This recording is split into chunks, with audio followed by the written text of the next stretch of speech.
It's Friday night. It's time for chaos. I am going to hang out tonight after we finish recording. I'll believe it when I say it. I'm going to do it. Every time we finish recording, you're like, and we'll see you next time, everybody.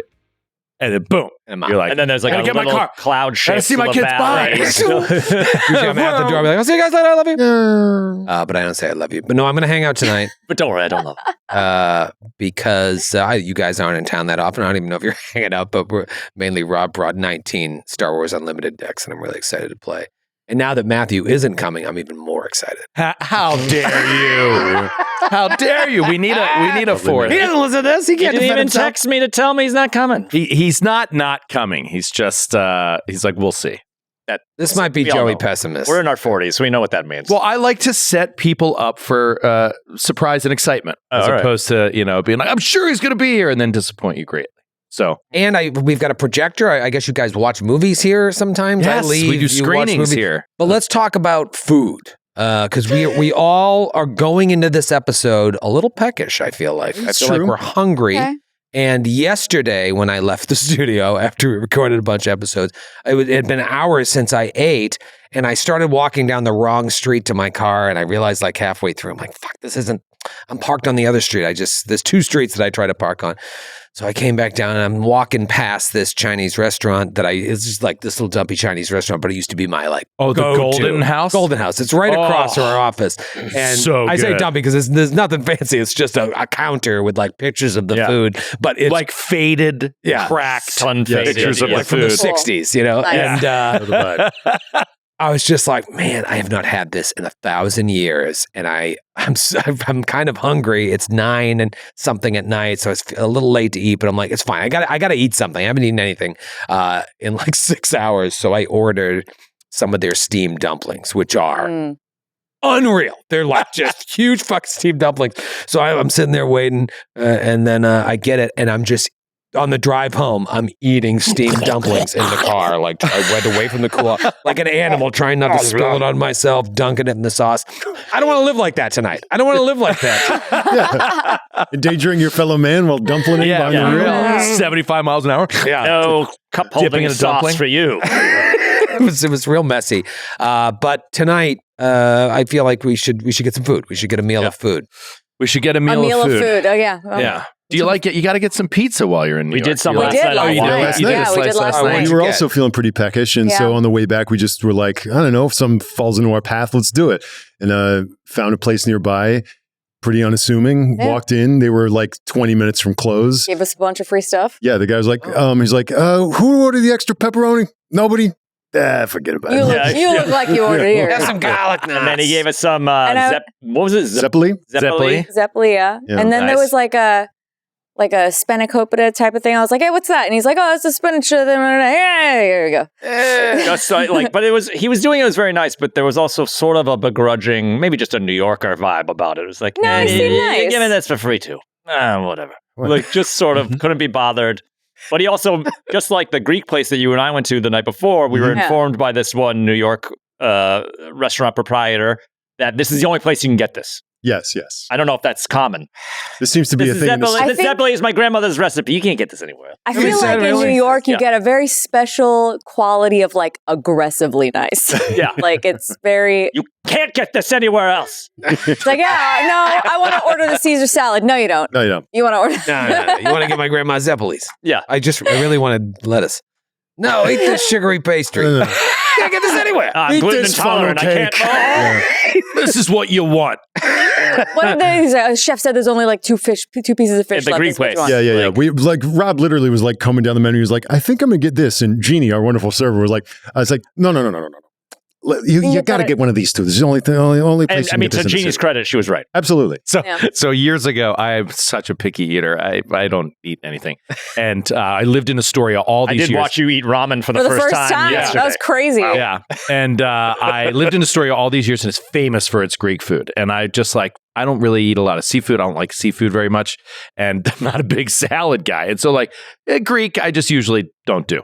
I also don't like lamb very much, and so I like Greek. I just don't do. Garlic, also Right? I'm out. I know. Onions. I know. You just named every food. Exactly. So Salt, one time, pepper. Joe likes hamburger.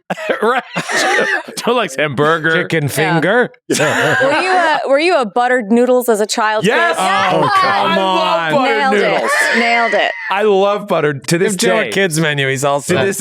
I'm telling you, to this day, if I the rare night where I just have to like whip something up for myself really quickly at home, buttered noodles and broccoli, just like whoop, whoop, whoop, whoop, and that's it. It's so good. Anyway, It's a kid's menu. Give this guy a maze. He's all set. dude, I Crayons. mean, And then word put on find. my all beige outfit. every kid's menu I look at, I'm like, this is pretty good.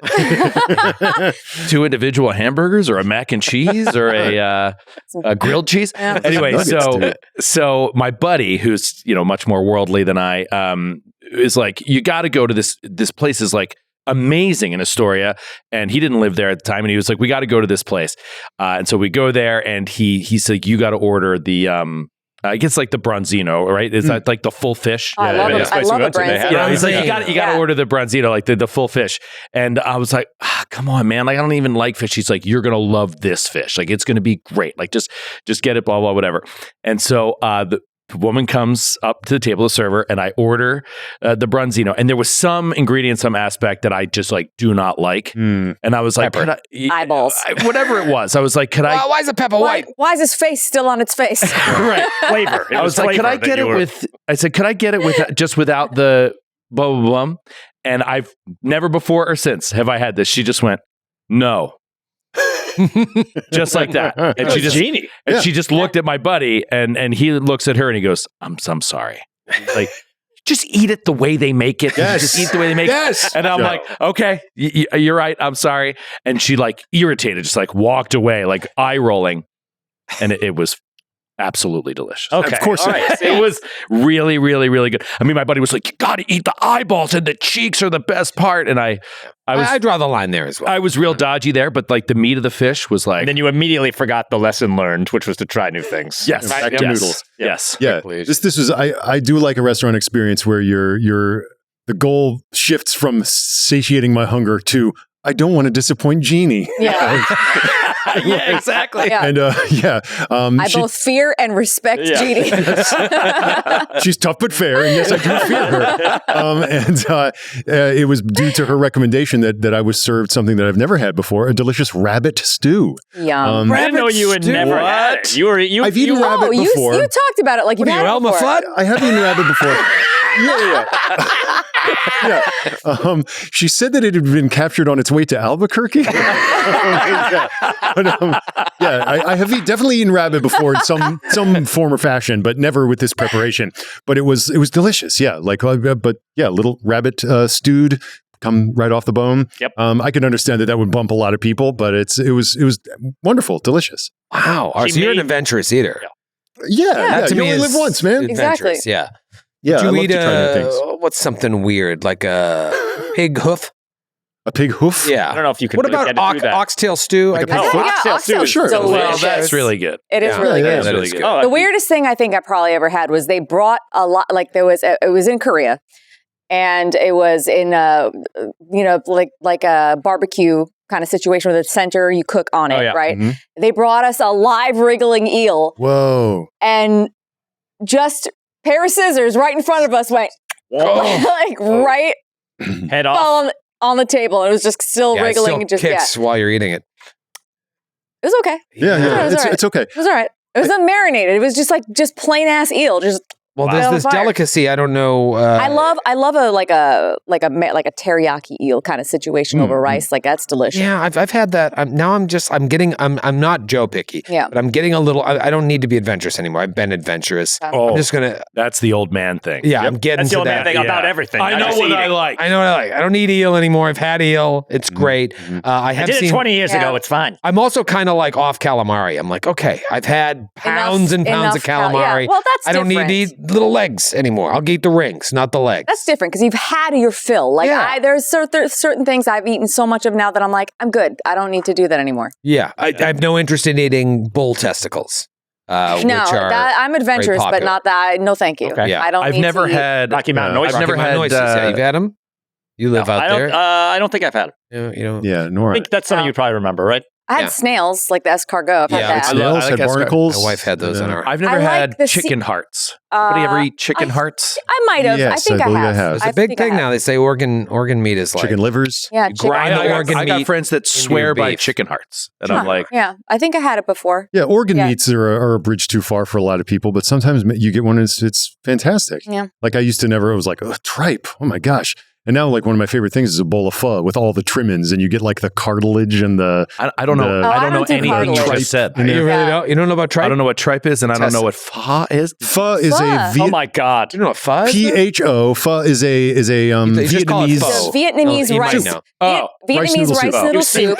PHO on side. Traditionally, it's a beef broth that's been like for hours. They like make it. Beef bone broth. Although they do have it with chicken. But traditionally, it's a beef bone broth.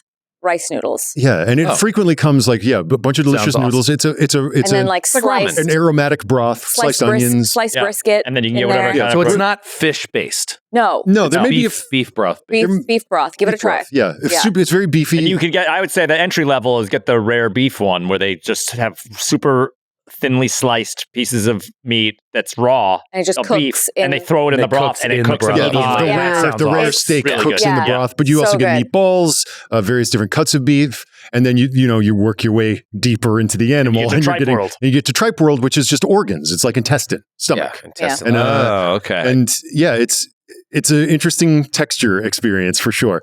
But like, Rob and I went to a Thai restaurant 2 nights ago. And I was really tempted by boat noodle, which I don't know if you've ever had. It's another delicious aromatic Southeast Asian soup. But one of the big components of the broth is blood. So it's a very dark. And you can really taste that. They bring one of the workers. Beef blood? They bring one of the workers by the table and they slit it. An innocent? And then that seals the gateway. Seals the gateway and an elder god can't come out. You two were drinking the blood of an innocent last 2 nights ago? Then we get like 6 more weeks of spring. It has to I be. immediately booked a gig. It was crazy. It must be on the equinox. Anyway, I'd love to take you there, Joe. It must be the equinox. Are you a virgin? Side question, unrelated. That sounds fun. Yeah, blood. I don't need that. I don't need that. And if I was going to eat a chicken heart, I don't want to eat it daintily with a knife and fork. I want to hold it up. Oh, you want to pop and have blood run chicken down hearts my are really Yeah, little, they're and tiny. you eat a bunch What of It's this big. Yeah, I guess that's not as dramatic. Yeah, they're more like they're more like popcorn chicken sized. Yes. Yeah. All right, so pizza. All right. We'll get pizza. That is. We'll be right back. The great equalizer. Some pasta in the shape of a dinosaur. The great equalizer, The pizza's good? With extra hearts.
Folks, we're back. I want to thank our sponsor for all of Season 3, our good friends at Chaosium, the creators of Call of Cthulhu, but not just Call of Cthulhu, Joe. I'm calling on you because you're not paying attention. I'm not. You look it up. He's texting Chaos. He's texting Matthew. He's buying more products with TFC 2. Oh, well, that's just smart. Are you going to chaosium.com and using code TFC2 for... I can't even say it. I already used TFC2 for 50% off So your easy to 50% do. off You your can do order. it on your Call of phone. Cthulhu products order. Other games, they got Pendragon, they got Seventh Sea, they've got Rune Quest. What else? Oh, yeah. That's it. Of their games? Yeah. I mean, all the Cthulhu variations. Yeah, I think they publish Catan. Settlers of Catan. No.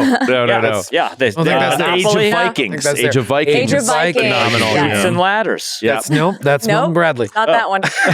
Chutes and Ladders. Uno, I believe that's one of those. Actually, I will point out they're awesome Dr. Seussian style children's books. Yeah. Yes. They published. I They're have both of fucking those. They're awesome. so I cool. read those to the boys, and I change some of the sentences. RuneQuest. Did you say RuneQuest? I did say Yes. Okay, you said Yes. RuneQuest. So check it out. Use code TFC2. I think it goes through the end of the season, so you only got a couple more weeks. How are we going to wrap this season up in 3 more eps? I don't even know what I don't episode. know. We already had the greatest climax in the series. It's going to be interesting. It's going to be interesting because you got to find that balance between, keeping the story moving at its natural pace and finding something that brings them all back for season 4. I Yeah. know. Yeah. It's going to be interesting. I can kind of see it, but I'm not there yet. Okay. What Cliffy is this gonna? It's, yeah. This might be an unfair question. Feel free to decline to answer. We have to switch from Sing Tao, by the way. Yes, we're getting Foster. Okay, I was going to say this Doesn't doesn't feel right. You have Shanghai, Australia, is Kenya. Kenya. like a place you go from the jump? Kenya, New York, Well, post London. New York. I think you go Pretty Yeah. much Peru. going to After go New York. after New York. You New go York Peru. is always first. Peru's the prologue that was written years right. later, right? So But New York Yeah. is always first? New York is first. always First. first. So then it's London. Well, after New York, you can go anywhere you want. Go anywhere. Yeah. There are people who go No, New York to Shanghai. No, New I York to understand. Kenya. But I'm saying Poor you've bastards. got London, Shanghai, Australia, Kenya. Mm-hmm. Are those the 4 Egypt. options? And Egypt. 5 options. Yeah. Are they all a similar page length? No, Okay, so they're like different sizes. totally. Yeah. Okay. All right. Yeah, I was curious if each chapter was similarly paced or sized, but Yeah, no, I don't want to say too much. Yeah, sure, but sure. yeah. No, they're I don't need to know which is which, but like I was just curious if some are bigger than others. Yeah, oh, yeah, So it's like yeah. keep you guessing. Which is yeah, cool. they're all varying lengths. London and Shanghai were both so elaborate. Like it kind of blew my mind the way that you could go out and in London suddenly you're engaged in the little werewolf drama Yes. far from town, and at the same time you've got all those little pockets and recesses in London. And Shanghai similarly, you've got the whole conspiracy that we uncovered with all those different factions and the cat demon. Yeah, also. and the cat demon. It's so Well, London, so London deep. had the Shipley lizard person and the werewolf. and the werewolf. Yeah. I wonder if did we miss anything in Shanghai? Yes. That was another. Well, I was going to say Shanghai is all the more crazy because it's not even in the book. What? You I- wrote it? I wrote that entire. Wow. Wait, Huh. which? You know what? I'm always The whole blown thing. away. Of Shanghai? You're not even supposed to go to Shanghai. I just made all that. Cool. up.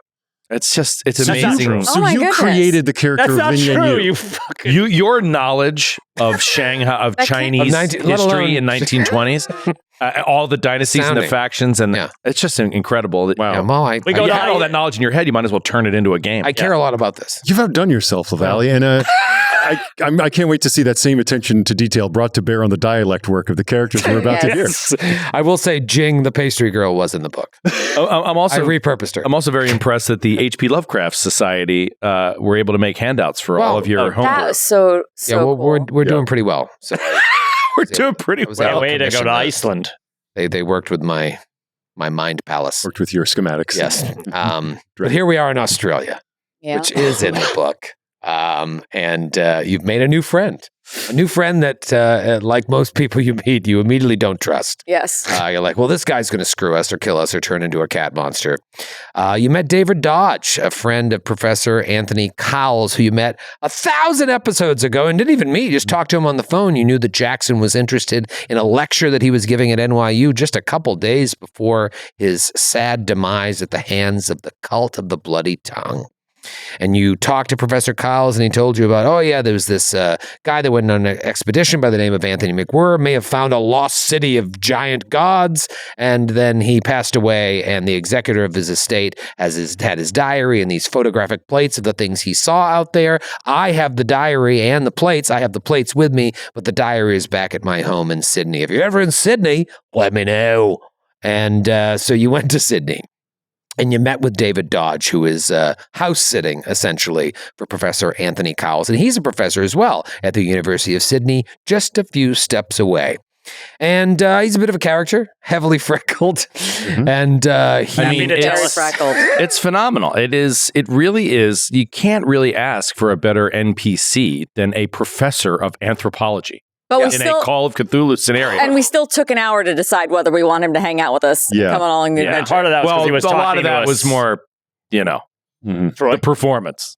he's a bit of a hanger-on. Yeah, he's performed as an incredibly annoying individual. So He's a many bit freckles. overeager. Yeah, as Vaughn said, annoying perhaps, but not evil. Also, just narrating his dumps. Remember when he gave us an update on where he was in the poop? Still in the bathroom. Almost done. Real character. Remember how many times he mentioned he was so lonely from being dumped by his girlfriend? I wonder why somebody let this catch go. Shocker. But that means he's single. Ladies. It's all in the book. But All in the book. he is hungry once he finds out that, wait, Arthur McWhirr's diary was sitting under my nose the entire time. I would have raided Anthony's office months ago had I known. Yeah. This is yet another sign that we're not dealing with a criminal mastermind. Yes. He didn't flip the room. I was just going to say that. He True. never looked in his office. Yeah. You know? We'll see. He's like, guys. oh, you want me to You guys step are out of gonna the be- room? I normally only Here go we in go. there to pleasure myself. All right. Never look through his Okay. encyclopedias and whatnot. Dodge. Dodge. That's our dodge. You know, every time he does, he gets another freckle. Oh my God.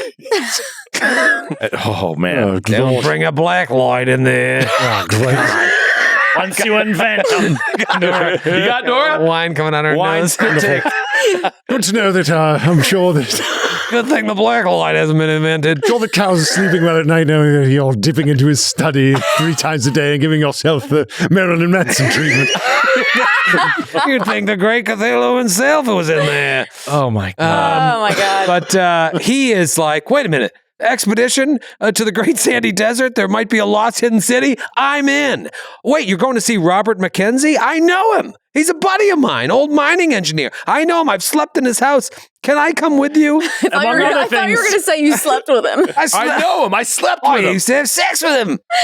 And you're like, okay, you can come. You got it, bro. And so yes, we're shipping out. Shipping out. Anchors away. But before you do, you go over to the University of Sydney, and he's able to hook you up with a library card to use the library at the University of Sydney, and you do some sort of research. It's just a little more research on this cult of the sandbat, the father of all bats, rainbow snake, these Aboriginal myths and song cycles that are sort of informing what may be a renaissance of this cult.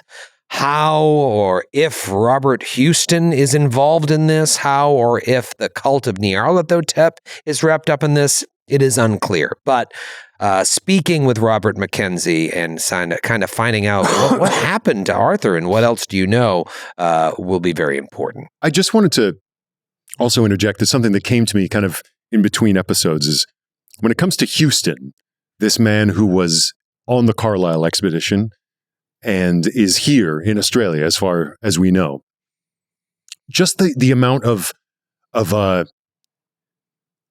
information in our research that came up about the father of all bats being able to move into dreams, in and out of dreams. And I mean, Ross the player doesn't know, is woefully ignorant about indigenous Aboriginal folklore. But I mean, I do know this concept of like the dream time as being something that I've heard evoked here. But Houston, as I understand it, back in the memory banks, his role in the Carlisle expedition was he was a Freudian psychologist, a stylish new practitioner of Freudian psychoanalysis, and his specialty was dream interpretation. That is a hell of a pull. Nice. Yeah, and it's interesting is the way he's described back when you first started researching the expedition in New York is that he was like the type of guy that became so popular among the rich that he was invited out to parties. And so, you know, he was just a psychoanalyst, but that not everyone had that position. And so it's like that guy that every NFL team hires. So the mind, Oh, I know who you're talking about. The magician. Yeah, The but he's like mentalist. the mentalist. Yeah. Is it Oz the mentalist? Oz, yeah. And like he goes to these NFL locker rooms and blows everybody's mind. It's like a team building exercise, but he just like, he pulls, I mean, he's like, name a player that, whatever, think of a player that blah, blah, and he just like answers all the, it's wild. And you got all these guys just going, holy shit, like all these clips online. You can find this guy. Yeah, and this is like a thing, right? Amongst like rich socialites. Right. Yeah. So they invite people like this in to entertain them with their skill. Now we got Rasputin. Yeah, I mean... Yeah, I mean... My God, you're so intelligent. Yes. My history comes in and out. Oh, yes, of course. Senior year of high school. But once in a while, I remember something. Yeah. But at this time, of course, well, it's the human condition, There are many people who are wealthy who are not happy. Mm-hmm. And this Houston character can offer them an analysis and a cure for what ails them mentally. No doubt. Yeah, but someone then might fall suddenly- under his thrall. Yeah, and then he's suddenly interpreting dreams about machine parts and how to. I mean, because He dreamed Penhew of was the device. we found letters or diaries of Penhew saying, "Got to go back and forth again with Houston because he needs to like give me an update on what we're doing," because they're basically using him as the cipher. This is why it was fresh in my mind, the idea that the machine parts were sort of, in a way, being communicated to Yes. him through Through dreams. dreams. Yeah. And if you talk to David about it, well, do you? Yes. Does he overhear you? Oh my God, I'm Mention it? talking to him this whole boat ride. Yeah, I would think we would especially role about the play this so that especially you would about- give us your insight. If we're on the boat, yes. This I better cover my arms. A lot of sun out today. Last thing I need is more freckles. Have you seen a nobody- dermatologist? Some of those look raised. They haven't been invented Has yet. sunscreen been Gosh. invented? I barely noticed it. It's not an unbecoming feature of a man. You bring it up so much. Do you want us to tell you it's no big deal? Now, just seeing an arm like yours, I was surprised we weren't all as freckled. Yours is remarkably clean. Looks like I could eat off it. He is an alabaster Yes. Apollo. And I'm melanated. Alabaster Apollo. It's But where we have very little sun in England, Mr. Dodge. They're a pasty people. Yes, freckles are not something that Yes, we're pallid, very concerned with. You're rather talking about translucent. dreaming and whatnot. Are you familiar with the Aboriginal concept known as the dreaming? Well, I'd heard that this was something in my own rather tenuous way, but now it's being recalled to me how, of course, this Houston character was some sort of Freudian dream analyst. What is when the you dreaming precisely? speak of the dreaming, is it sort of a capital D, the dreaming? That's right, dreaming, the Yes, dream please, time. Yeah, please. I don't know Enlighten much me. about Freud's work and whatnot, but the dreaming is not quite a religion, more of a spiritual concept of the Aboriginals. Sort of encompasses everything that they believe in. Just let me. The internet's not working right now, so I'm having trouble Oh. getting my What's that now? notes. Should we do It's some like when luck? I Should we do hear- some luck rolls? When while I we're- hear the three of you, luck rolls. oh shit, yeah. Yeah, And a we'll get card. to. Let me finish my talk on the dreaming. You can do your Okay. luck rolls and All your right. terror. Excuse me, I thought you had lost internet. It's back. The dreaming, what I say, is a spiritual concept. Encompasses. It's like this idea that time exists all in one space, the past, the present, the future. It's all happening at the same time. So the Aboriginals believed that they were part of something not only happening right now, but happening long ago and into the future. The dreaming encompasses it all. When the three of you speak to each other, it's like it's honestly like a three-headed person with the same voice. It's crazy to me. Utter madness. But Mr. Walsh, it's another synchronicity. We have here the much like of Saint Michael and Lucifer, the father of all bats, the rainbow serpent, dreaming, all times taking place at once, and how the Godhead must view the cosmos outside of time itself, It's how we're viewed all, at a glance. It's how we're all connected, yeah? They call it the everywhen. now is then and is the future. What we're experiencing right now, according to the Aboriginals, is directly connected to what's already happened and what will come. And in a way, that of course is true. Yes. It is just a manner of how you frame it. It's very interesting. This is blowing my mind. I'm not gonna lie. Yeah. Yes, it's all rather... it does make one wonder. Spiral one's brain off into strange infinities. I dare say that even this makes more sense to me than that damned Freudian nonsense. Well, in your studies of the Aboriginals, did you ever come across any writings of a specific, perhaps largely built city or central location in Western Australia? Yes. Did I ask you this before? I can't remember. I think you looked at it in the library and I wasn't there. Right. I'm also Carter's. Where are we? Yeah, where are we? You're on a boat. We're on a Yeah, you're boat. on a steamship. Sorry, I've been drinking. On the way to... We are on a boat. Okay. The Headed boats are to- so big sometimes you feel like you're in a building. But we're not. No, we are building not. that We boat? are on our way. We're on our way Thanks for clarifying. to the port. Do you have any... was there ever any readings or rumors or passed down stories of a great fallen city, perhaps, or lost city? Oh, of course, yeah. They said they were large beings that used to walk the earth long before humankind. There are some Aboriginal songs and artwork that make it seem like they were there, working either in communion with these beings or at least in some sort of harmony. But it all sounds like myths, if you ask me, but... Were there any other details of these giant creatures? Humanoid, walking around, arms and legs? It's unclear. The artwork that exists in the songs, sometimes they make him sound more mythical winged creatures and whatnot, or three heads instead of two, crazy creatures. arms and whatnot. Other times they're just larger people like us. Strange. It's rather like, the old gods of the Attic pantheon, is it not?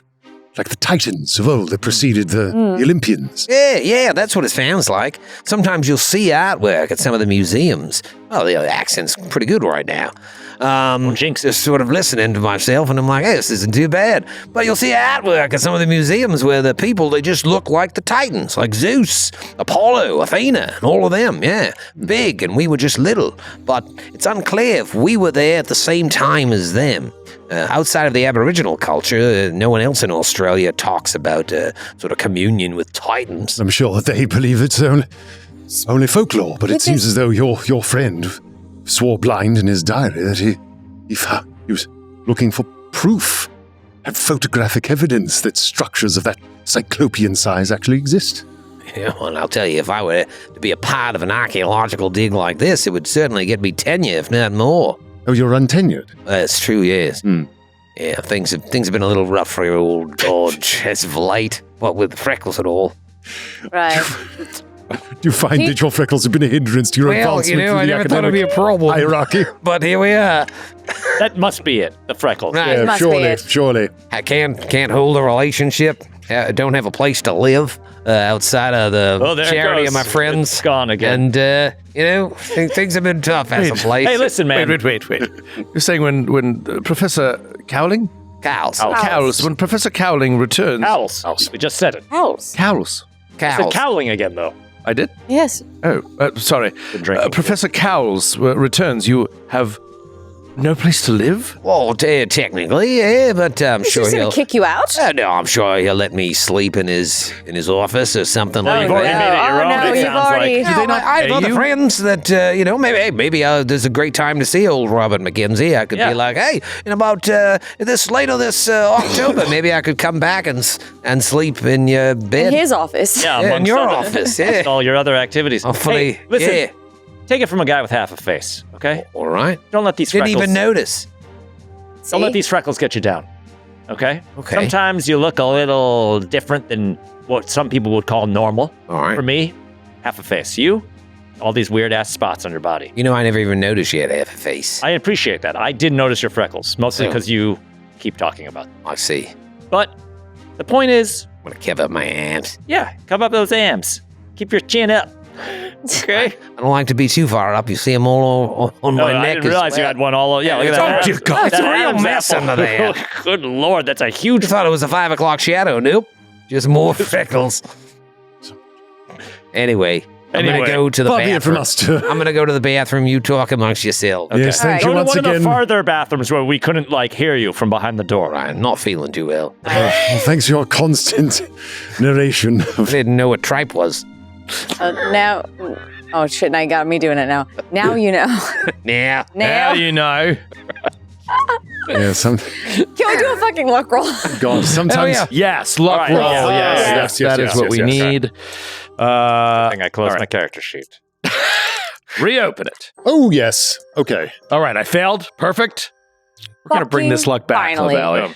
I'm doing a pretend luck roll. Oh, did I and fail? That's good Fucking for me. Finally. Oh, my God, I did finally. 4 points. I got 6 points.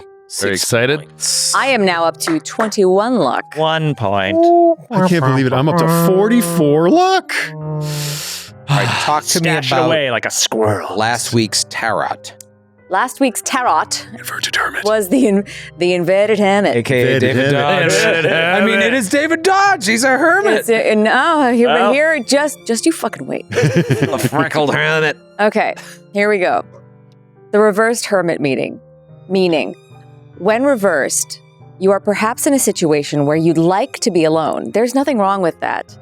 However, there's a possibility that your seclusion may become harmful to both yourself and others. Though the hermit sets forward with noble intentions to search for his inner truth, his path inward may also be filled with great danger.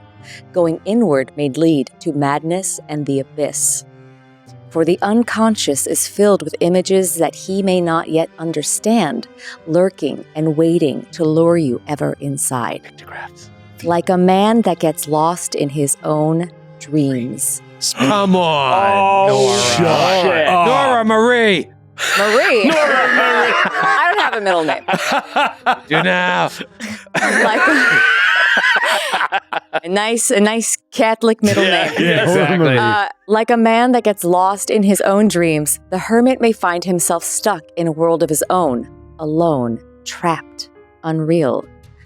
You must learn to balance your need for truth with connection to your fellow human. When it comes to work, the hermit reversal meaning refers to your preparedness to get to the bottom of something that has been troubling you for quite some time now. Jeepers crow. There is searching to be done, and it will be your responsibility to ask the question that will allow the other people to understand the circumstances. So we need all of this. Listen, Fucking all of this. not unlike a All of horoscope, it. you can always try and find a way to make it obviously, match. yeah. However, Yeah. there is a lot in there Come that's a on now. little fucking crazy. Right on the money. All right, what is today's app? This is a late tarot pull here. God, it is a late Who tarot. wants it? Who wants My it? goodness. I just did it, I me. think. I think it's me. Okay, yeah. You Jim? just It was feel you did the last one. There's no rules. I did the last one. No, he pulled the hermit. I pulled the hermit. Pulled the hermit. That makes sense. I did. Troy pulled the hermit. Yeah. You guys know what a hermit is? Like the pastry? The pastry. It's kind of like a blondie with raisins. I said it last week, inverted hermit with the raisins on the outside. It didn't get a reaction. Have you never had a hermit? Never heard of this. No. Never heard of it. Never it's heard like of a it. brownie. Sometimes you say things and you're just not going to get there. I guess this might be a Massachusetts, like where I grew up thing, but a hermit is like, it's a cookie in a bar shape. It's chewy. Yeah, it's a New England treat. That's why it's a hermit bar. My dad used to make them all I the don't time. feel great that I grew So up it's got like a 20 minutes ginger- away from you and don't know this. It's crazy. I bet you text your mom, be like, do you know what a hermit bar is? She'll be like, I know what a hermit bar is. You're not I even a only know Red Sox French fan. pastries. You've left that all life behind you. Molasses, have brown no connection sugar. to those people. It's like Say a every R in every gingerbread word. bar with raisins, and they're That good. sounds pretty good. Good, yeah. Hermit bar. I'm not a huge raisin fan, but every once in a while. You got a problem All with right, raisins? It's All me. right, here we go. You we tell go. me when. Just a great. Hey, stop. Cut End or of the top line. card. I'm going to go top this time. Oh, I went you're a big- cut. I went cut last time. Wait a minute. That looks big. The Queen of Wands. The Queen of Wands. Never seen her. It is not a major arcana, but she is the queen of the suit of wands. Wow. And so we shall see Ooh. what this means. Okay. Oh, there's a little black cat sitting in front of her. Okay. She's holding a wand in one hand, what looks like a sunflower in the other, and her throne is flanked by two Sphinxes? maybe sphinxes. Looks like sphinxes. Come on. Yeah. Robert All right. McKenzie. The Queen of Wands. Yes. Queen. We'll see what it means later. All right. Any of you ever been to Port Edlin before, or even Australia? I haven't even asked if this is your first time here. I ported through here on my way to Manila, going all the way around the globe. Manila, what brought you to all these globe-trotting sites? Just needing to move around, old man. See a little bit more of the world. On the run. Yeah, well, From not yourself, necessarily on the or from run. something else. Not really. No one was pursuing or dogging my heels. No. I rather nudge for adventure. Did you find it? I found it now. Yes, I believe I have. Yeah. Sounds nice. What about any of you? Ever No, been to- I've never been. I'm very, very excited to see all parts of your country. I the used first to time. think this was the place next to Germany. Oh, you mean Austria? Austria. So thinking of Austria. Yeah. yes, But this is Austria. different than that. You thought this continent was Austria? Turns out there's a whole other syllable to it. Yeah. That's just crazy that's what you believed. Well- Did you not get any formal schooling Not a lot of where it. you're from? I got up to about second grade. Tillinghast is American. You have to Oh, let him. all right. I should have known. Is it weird that you haven't bowed to them yet? I don't think Do you you do that understand here? anything. No. Well, they colonized you, right? So is that how you're supposed to That's do? not how it Right works. at all. What is a supposed to- standard Australian greeting? It's a slap on the wiener.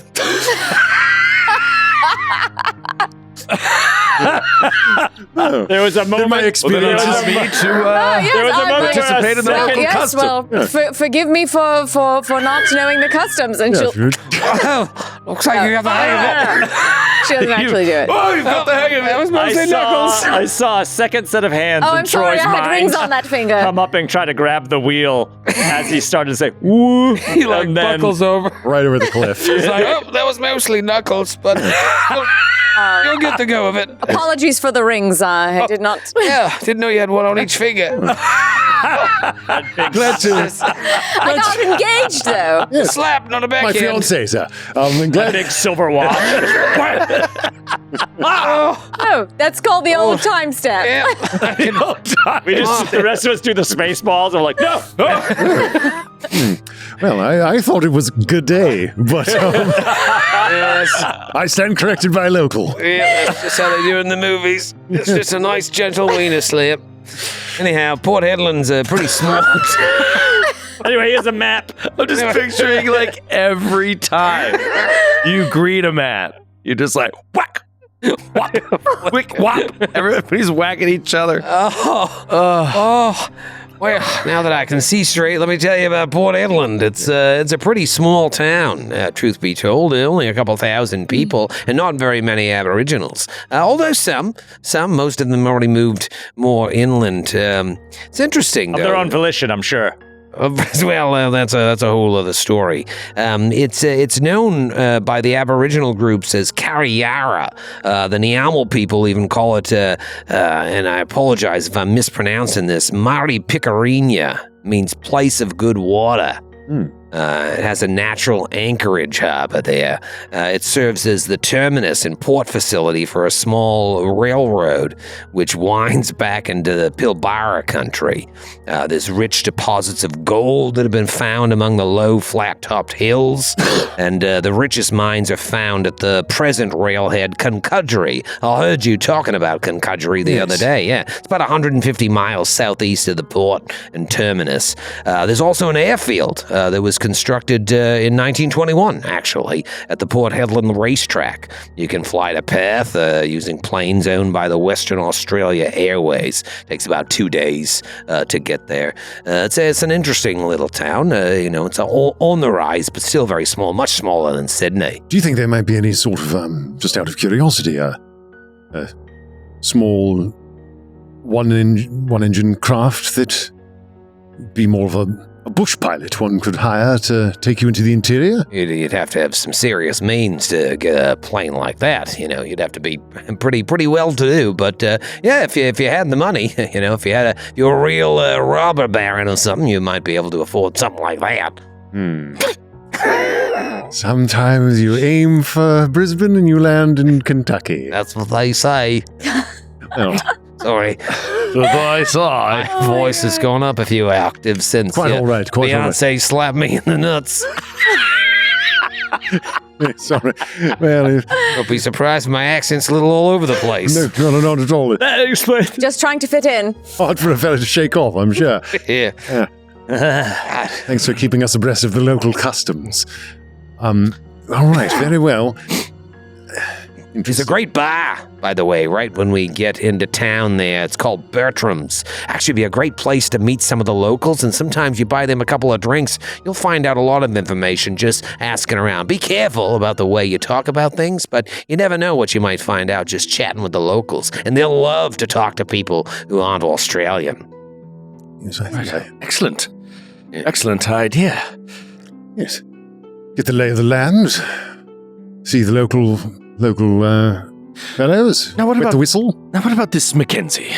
You're a friend of his. Is he Right. well known throughout the port? Is he well respected? Is he more of a Said he was a mining surveyor. Sort of chap. mining surveyor.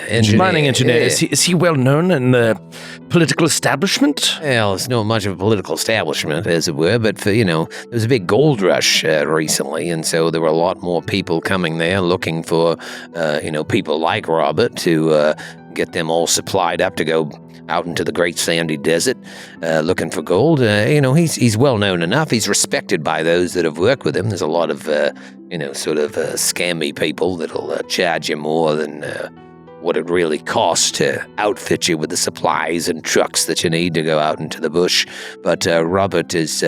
He's really well known, and he's also knowledgeable. He's not just a laborer. He's a bit of a scholar, I think, and maybe Scholar on mining, geology. No, just I don't want to call him an amateur archaeologist, but his relationship with McWhirr, and he understands the area, he understands what he's looking for, and he holds a certain reverence for the past. Has he, in your memory, made any interesting finds on his own in the world of archaeology? Has he uncovered anything in particular? To my knowledge, no. Okay. No. Interesting. And he was the executor of McWhirr's estate, right? Do you have any idea when that partnership began? Not necessarily the friendship, but just how long. When was he assigned? Not 100% sure. I think they were working together for a long time, and maybe it started out as just a working relationship, and then they got on well enough that they would go out on expeditions together. They trusted each other, and out there, and when you go out and you never know what you're going to run into, it's good to have people you can trust. I do find it rather strange. Forgive me for prying, but this Mackenzie not being a family member of Cowles, they're really that close. Is he?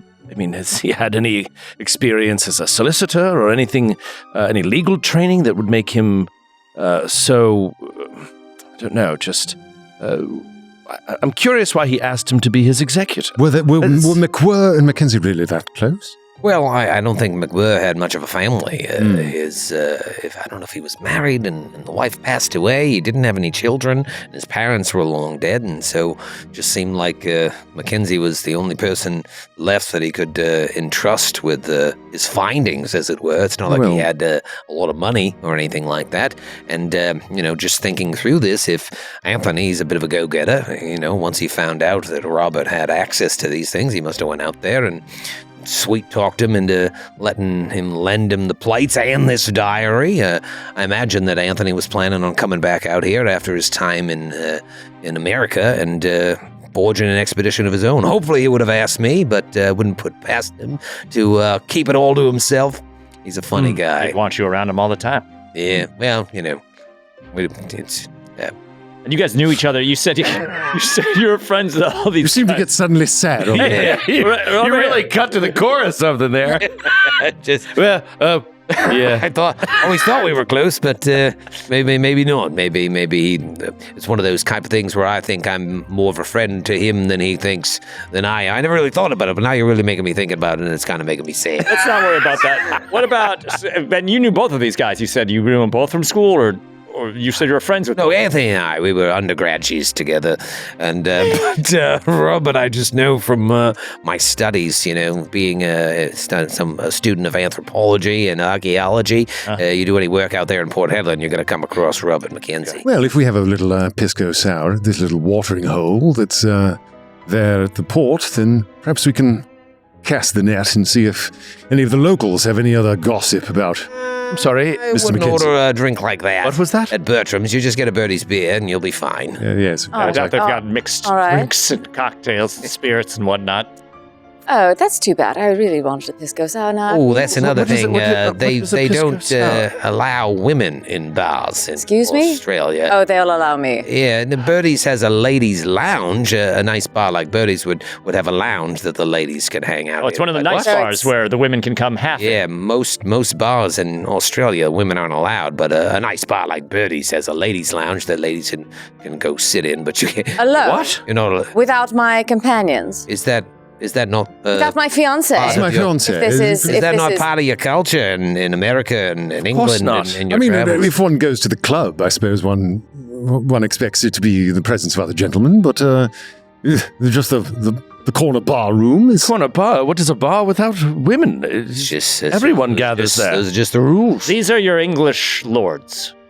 Can you not make an exception I mean, if for your them? plan is to walk in there and try and walk out with some information, I wouldn't go against culture. Yes, It would be considered very rude. Let me ask you this. Can guys go into the ladies' lounge? Oh no, that's forbidden. Well, you wouldn't want to go in there. It's all ladies stuff.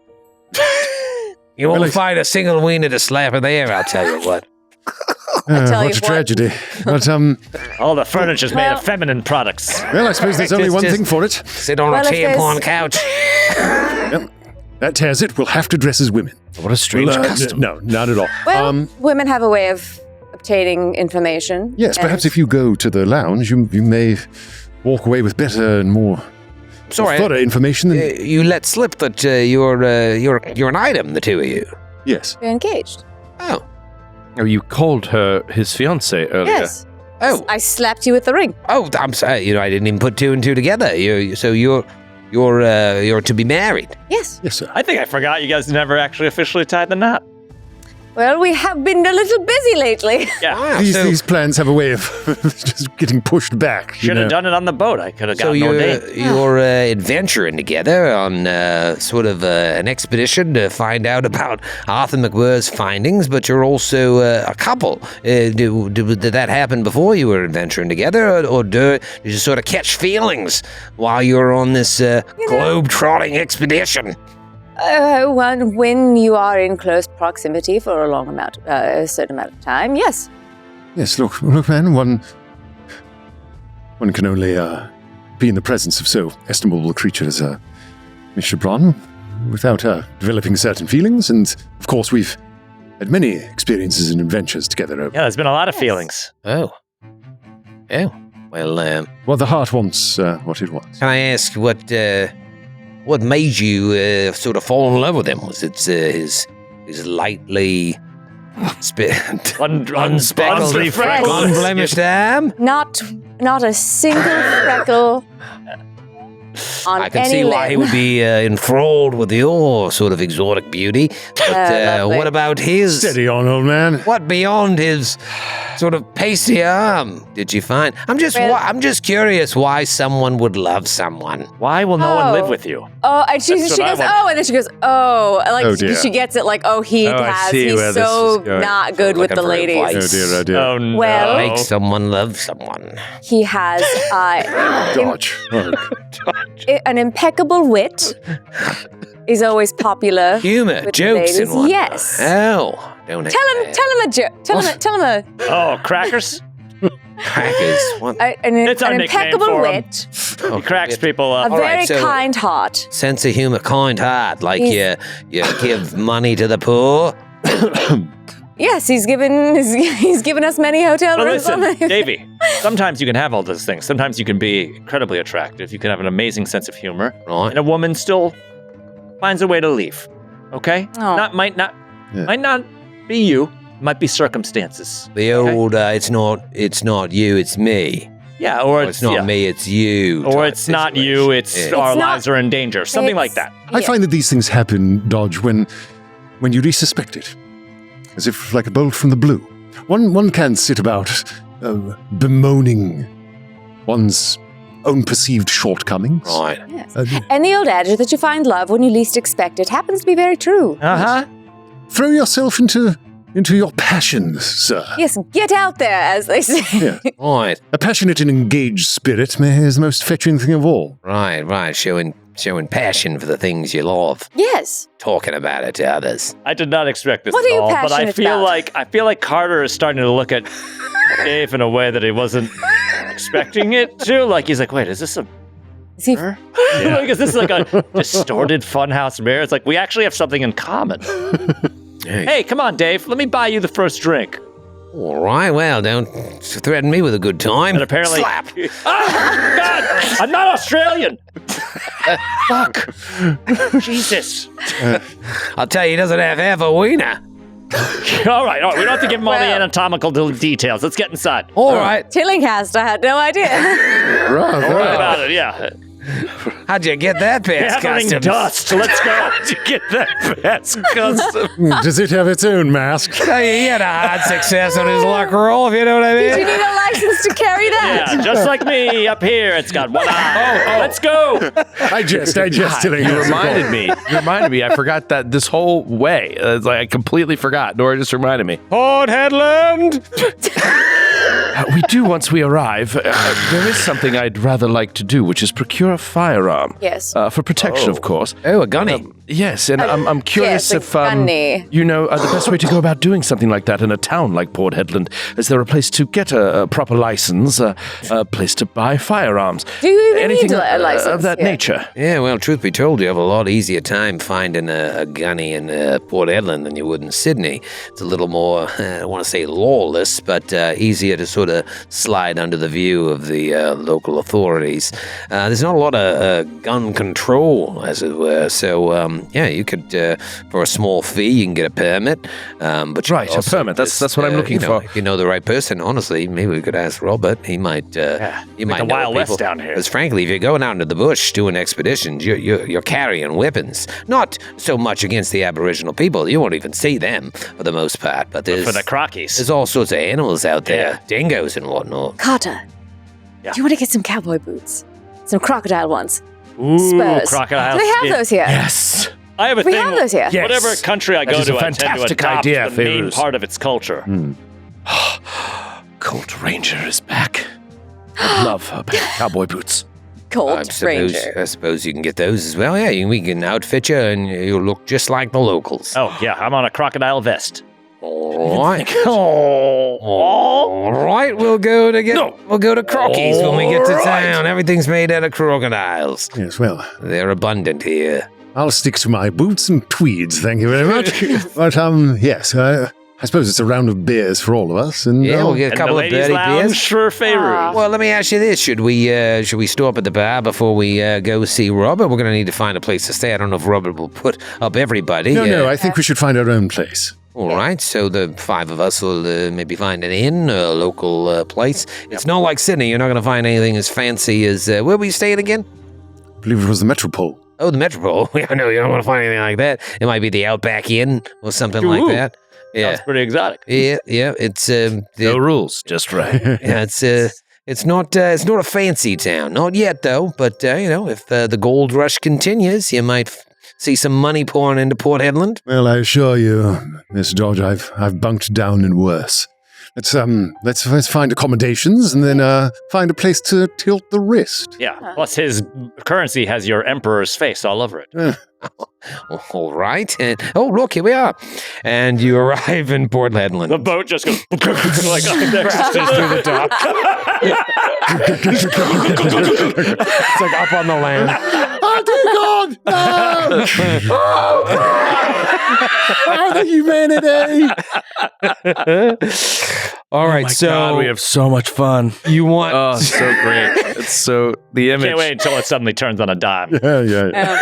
One's driving the boat. We're just talking. Plows into a dime. Wait, if you're not driving the boat, oh no. Oh God. Do you want? So you before you want to get a drink? Yes. I'd say it's I mean, he told us about this bar. I feel like we should go. it's probably 6, 7 o'clock at night. Great, So you yeah, can perfect. still call on Robert, or you can get a drink. I'd like to Talk to the locals. No. Get a Get a hotel. I don't want to hotel. call on Robert until daytime. Yes, I'd like to Yes. talk to the locals, maybe even gauge his reputation among the locals. And get... We could also ask the locals about where to stay. Indeed. There Well, might be rumors about certain establishments. You know, this Oh. one One- people can pickpocket you here or there. Yes, and one's kitchen has a specialty called a blooming onion. yes. Yes. Oh, that one, please. All right, we'll go to Bertram's. And listen, if you want to like stick your hair up in a hat or something, you might be able to sneak in with the fellas and nobody will see you. But if they do, they're gonna ask you to go to the ladies' lounge. Yes. What do you want to do about this? Would you prefer to go to the lounge or? What's my Far be it from- disguise? Far be it from me to tell you what to What's do. my? Hold on. Yeah, hold I on. don't want to roll it. I'm. It's a 5, but I just want to roll it just because. When am I ever going to roll Yeah, it? maybe just put an ensemble together and Yeah. do it in front of us. And Let's see see if we can pull and this I'm off. like, okay, all right. I know we didn't bring much, but just tell me how you think this looks. Okay. Just comes out of the room Yeah, dressed up. tell me how you think this looks. No, I rolled a Hope it's- 38. I wanted it to fumble. Of all the fumbles I've ever wanted. 38, and I needed a 5 or under. Yeah. Ah. I'm not gonna lie. How do I look? Feiruz, you're far too beautiful a man. I'm sorry. It's yeah. just not going to work. I appreciate I'm that. sorry, Feiruz, your feminine charms are irrepressible. I Now tried let me to put do it my to see hand if on I can be a woman. Go to the ladies' lounge. Tried to put my hand on the hat. I can't do much about these. It's just like- Guys, wait a minute. We're not gonna do it. Wait. I rolled a 7 over 5. Spend too long. Spend too long. to go to the ladies' lounge. Spend too You long. have to. You have to. I'm going to try. Oh, hello. Well, We should. I rolled an 89 Tillinghast, so it's like, Tillinghast, if you... What do you guys think? You look Just beautiful. Teetering out on high heels. And I think, honestly, I mean, Hang on, what one makes this moment. make kind of sense to me I want to is be that, sensitive. well, yes, of course. Fairuz takes out I like want to her. go bosom buddies. Right. But what this makes kind of sense to me is that, I mean, you are wearing your mask. This is a thing that, like, it is... Could wear a veil.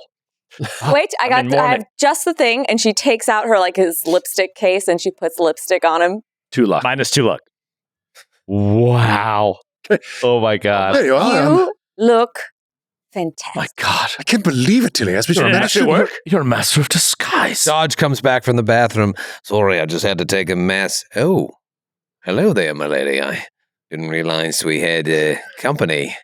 That's the confirmation. Do you like archaeology? And freckles.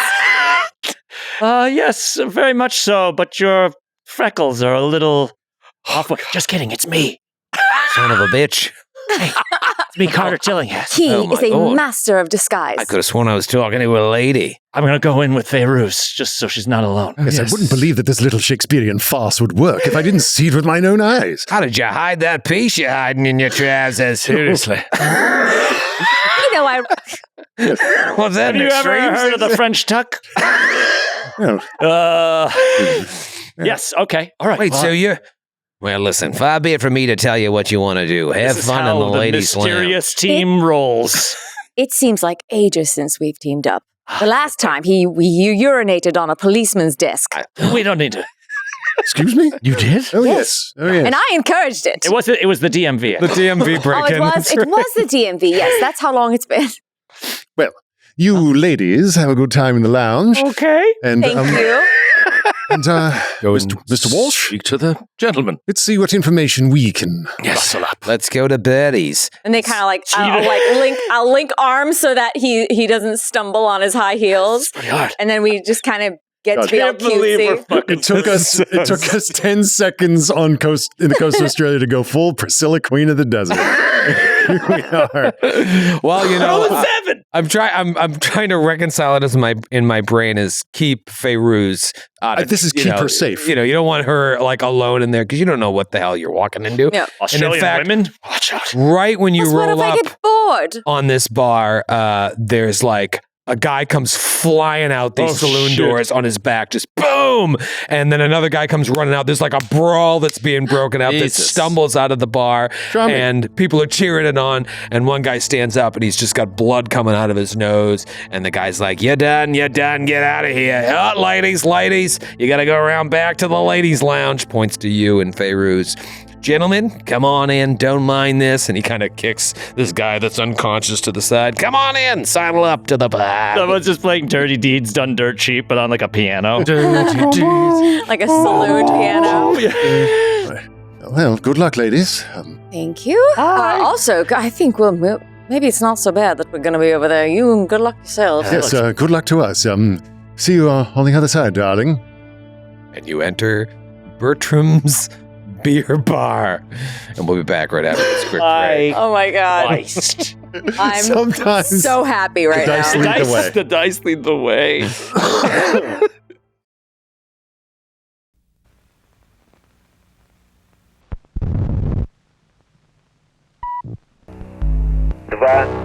8, 2, 7, 8, 2, 7, 8, 0, 0, 0, 0, 0, 2, 7, 8, 2, 7, 8, 2, 7, 8, 0, 0, 0, 0, 0.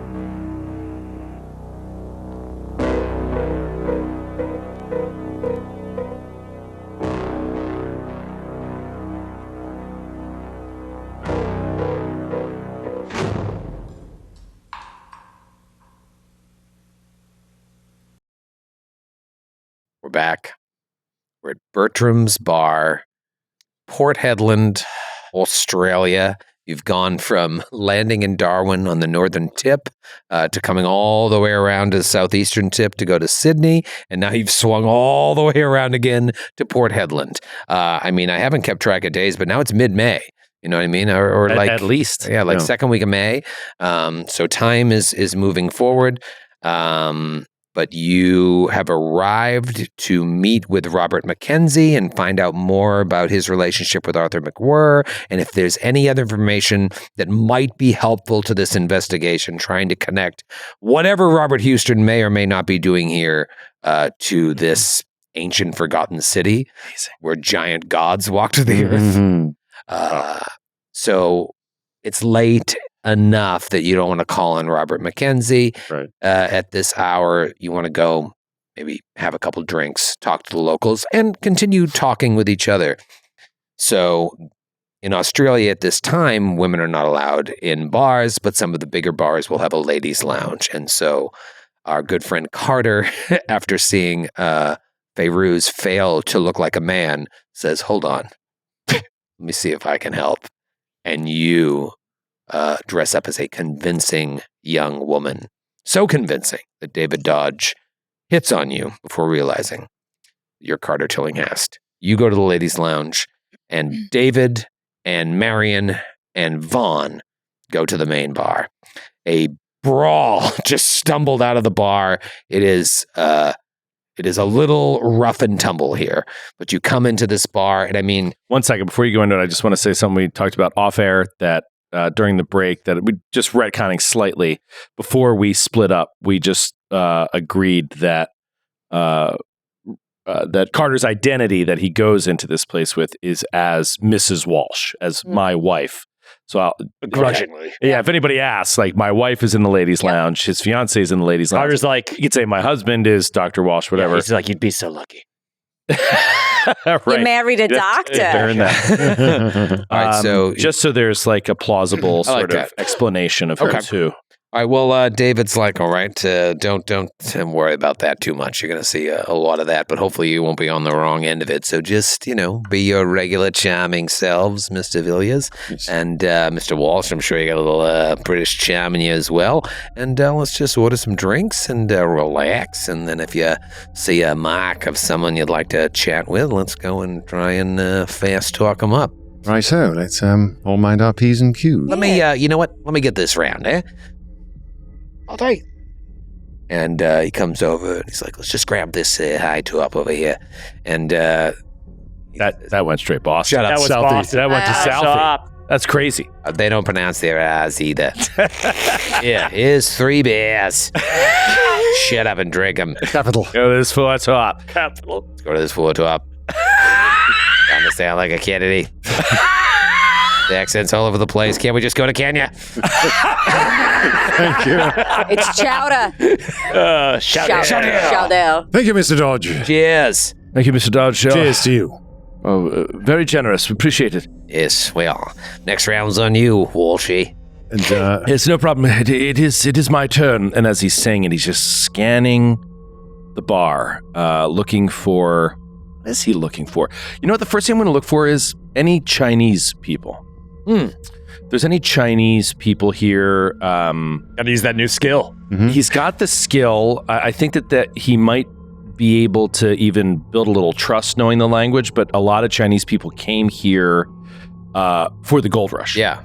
And so there was definitely an influx, and so he may know...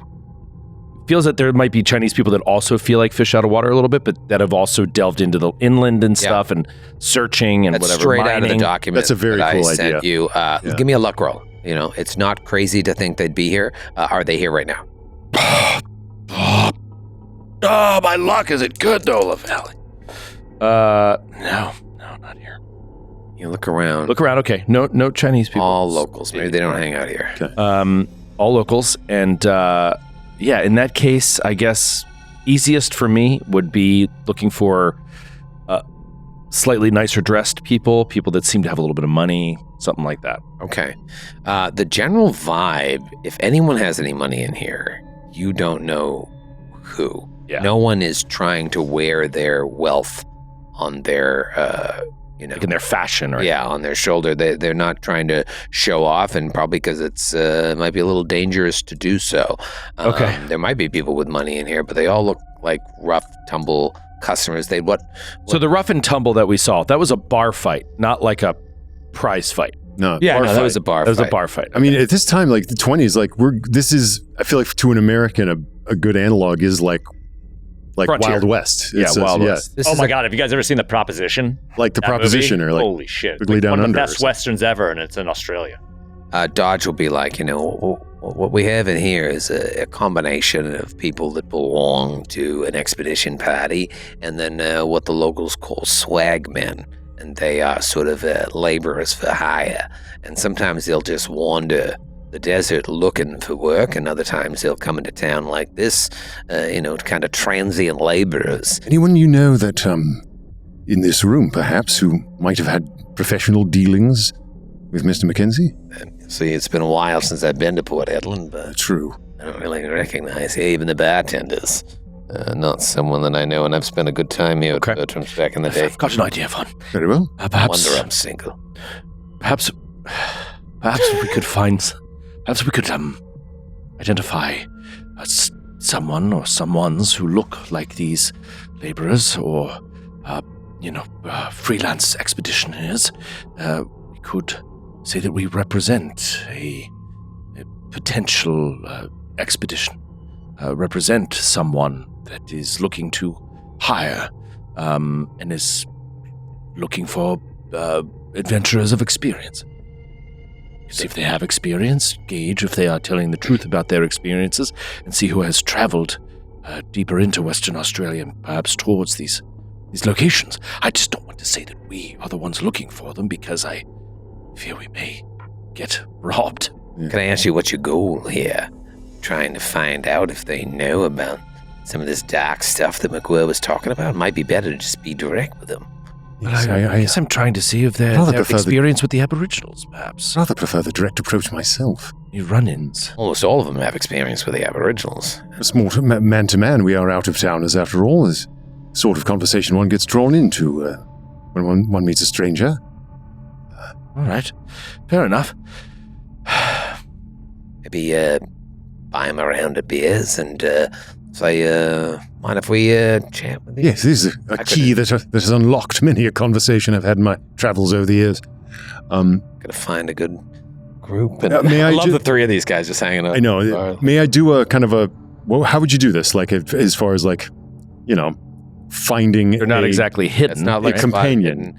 I guess you've given us the choice there of like you've got the sort of operators and then the workers, the itinerant laborers. Here's what I think. I think you just kind of pick a group to go to without like me telling you this group, and it's going to come down to a fast talk, charm, persuade. Great. I mean, maybe. Wait, what about sorry? How do we identify the group? Well, you just kind of look around. What about an intelligence look check? for like a group. You tell me like a group of one. You're looking for one person, a group of two, a group of three, a group of four. Looking for a group.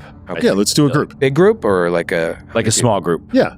3 or 4 guys that are just like having a good time. There's a couple of tables of that, and they look like they're all look like they're having a good time. Okay, so it's going to come down. The roles are going to come down to fast talk, persuade, charm. Sounds good. Yeah. All right. Well, you get some beers, and all right. You want me to start, or you just want to jump? No. You keep mum. Dodge will handle the charm. Right. Honestly, your accents might help. They might think that you're people of means. So. It's the charm of the out-of-towner. Don't lead them on, and I don't want to get you worried, but don't say anything out of place. Don't like fumble here at all. As we say down under. That could get a little ugly. Got a saying down here. Right. I'll get that round one. Okay. Just pick up Fumble the roll with the Troy Pick up the Lavallee. table. Fumble, yeah. Push the roll with Ross Bryant. Fumble the roll. Fumble the roll with Ross Bryant. The roll. With old RB. Roll. All right, so you roll over to this table, Great. and you get the beers. With a round of beers. And they're just... Excuse me, gentlemen. May we buy you a round? What's the occasion? No occasion, really. Just, I hear you fellas enjoy what's called a shout. Everybody, puts a round down, and we're from out of town, clearly. I can tell you're from out of town. Where are you from? Yes. From England, actually. First time in Australia. Very excited to be here. Australia. Where are you from? I'm from Marty Barrett's the name. I'm an exchange drinker from New York. Exchange drinker. Exchange barfly. Well, listen, we're not going to turn down a couple of free beers. Pull up a chair. We're simply new in town and pleasure. don't know many people, don't know anyone really, and yes, just wanted to get a sense of the local flavor. What are you doing out here? You planning an expedition? You looking for gold? Perhaps, yes. Just trying to find out what we could make our fortunes here. Yes, we hear there's been of course the gold rush of late, but we're more as you can tell cut from a more academic cloth. It's more that we're looking to just explore and take in the interior. Academics, like teachers and stuff?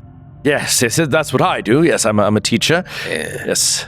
So you're studying something. You're not really looking to make money.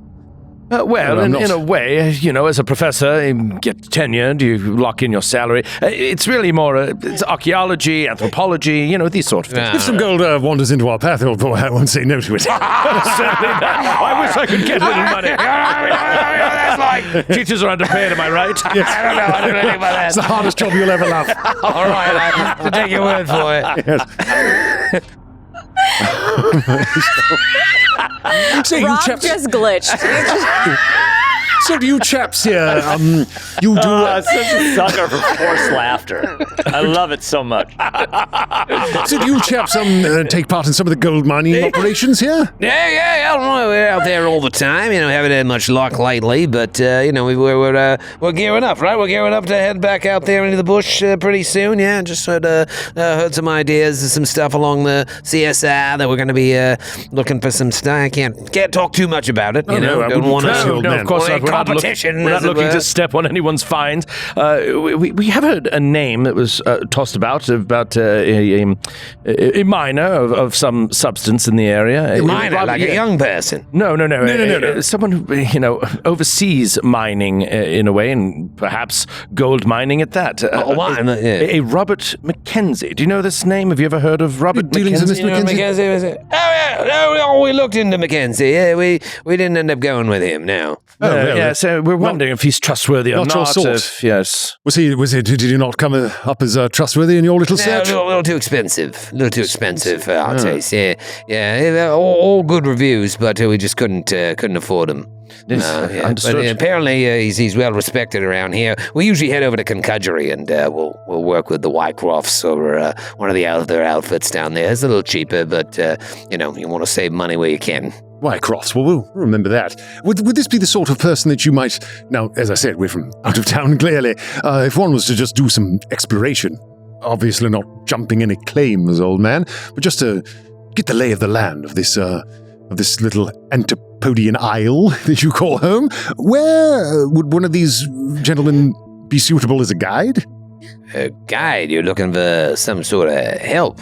Yes, perhaps. Oh, well, I mean... we don't really know the country, Yes, we would need a little help in that area. Yeah, well, I mentioned the Wycrofts. They're a bit of an old bunch. It's a father, and he's got three really good-looking daughters, if you ask me. Yes. Now you're talking my language.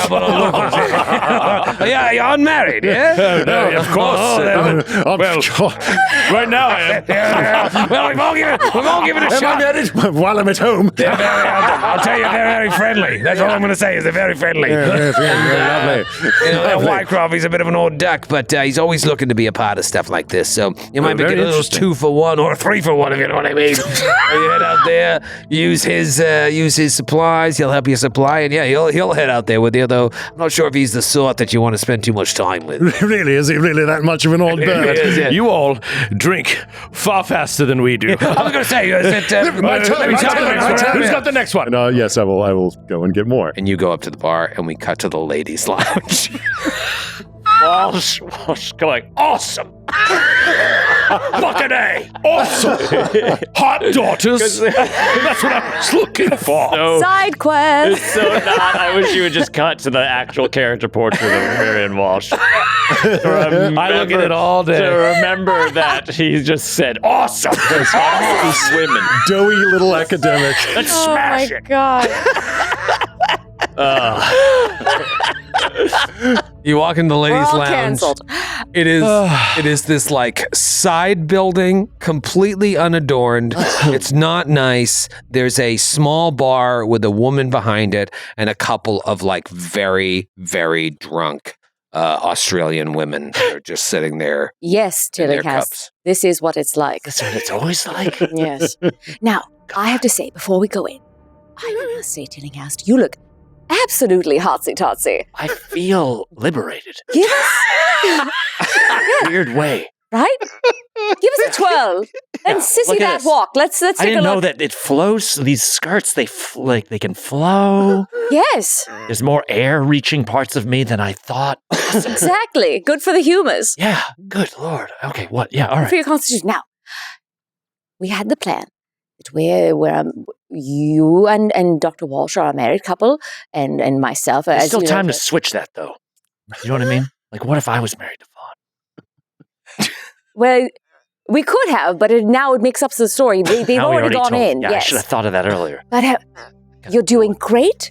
So Awesome. we'll go get a drink first. Follow my lead, and then we'll figure out the slim pickings we have of those slobbering drunks we have to talk with. my charm will carry through. All right, let's go get a drink. Okay. Follow me. And she like saunters in and like looks for Okay. I got it. to the bartender. Go ahead with your own life. Leave me alone. I mean, I got to imagine that I am wearing Fairuz's clothes. There's no other explanation. Yeah, we no. never actually right. talked You are- about this in a and real like, way. So because you're so much taller than me, the skirt is short. Yeah.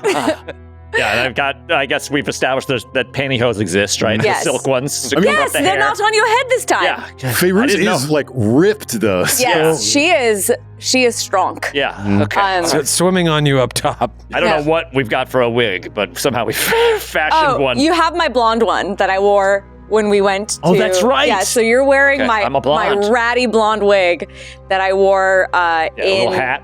going towards Okay. Mr. House. Beautiful. And so I go up to the bartender. be, ladies? What time of the day? Is it night? Yeah, it's night. It's getting to be nighttime. Good evening. 8, 9 o'clock. Hello. My name is Fairuz, and this is my friend Carla. Mrs. Carla Pleasure to Walsh. meet you. Name's Millie. Nice to meet you, Millie. Listen. You got husbands in the Yes, other we bar. do. Don't see They- many unwed ladies. Oh, I know. And Yes. Bertram's my husband. Oh, you are Mrs. Bertrand. No, I go by Millie. Millie. Well, He's yes. Mr. Millie. She's Yes. wasted. I like her. Bartender's wasted. I like her Yes, vibe. Bartender's that's wasted. right. Love it. You don't take a man's name. No. You go, girl. No. Yes, we do have husbands in the other, Mr. Walsh and Mr. Villiers. They Can treat you well. Oh, of course. Can you please put our drinks on their tab? You know what? We don't normally do this, but I will. What are their names? Mr. Villiers, Mr. Von Villiers. Hold on. I don't have a pen. This is every Troy NPC never has a pen. Oh, we've already established that's this all in the right. library. You know I'll what? remember. I'll remember. Mr. Villiers and Mr. Pilliers. Mr. Walsh. Bonnie Walsh. And why don't you throw on a drink for yourself? Let us get you a A little drink. something for old Millie, eh? Yes. All right. Since we're new friends. Okay, what can I get you? Do you have pisco sours? You want a drink? That? Beer. Beer. Beer. Yes. Ladies drinking beer. I don't. Do you have anything else besides beer? We have vodka and whiskey. I'll take a whiskey. Whiskey. What she's having. Whiskey. So, everything, are you under the weather? Isn't she pretty? And then she'll like, oh my god, and she'll like fix a thing on his mask. Like a little schmutz. Something happened to your face there, Emily. Yes, I was kicked by a mare. By a mare, like someone that runs the town. No, not in Australian, in American My- standard dialect. What is it with My Australians and homophones? Homophones. My friend a Carla. female horse. Yes, my friend Carla is quite the equestrian. Oh, I'm so sorry, and yet someone still found it in their heart to marry you. Well, I'd like to think I found it in my heart to marry him. Oh, now we're talking. Yeah, Chip you- off the old block.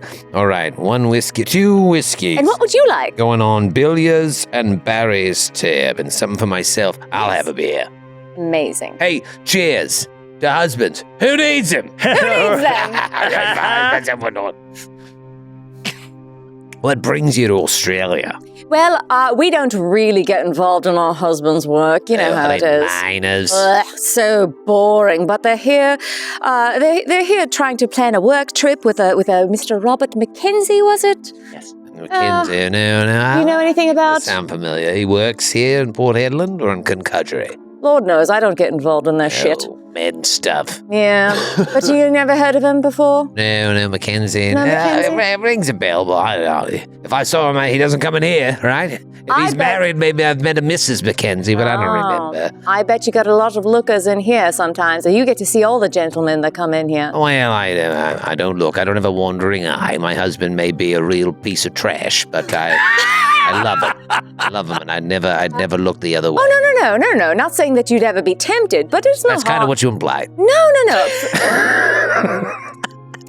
Not that you'd ever stray, but you have customers in here. Someone might be a looker or two.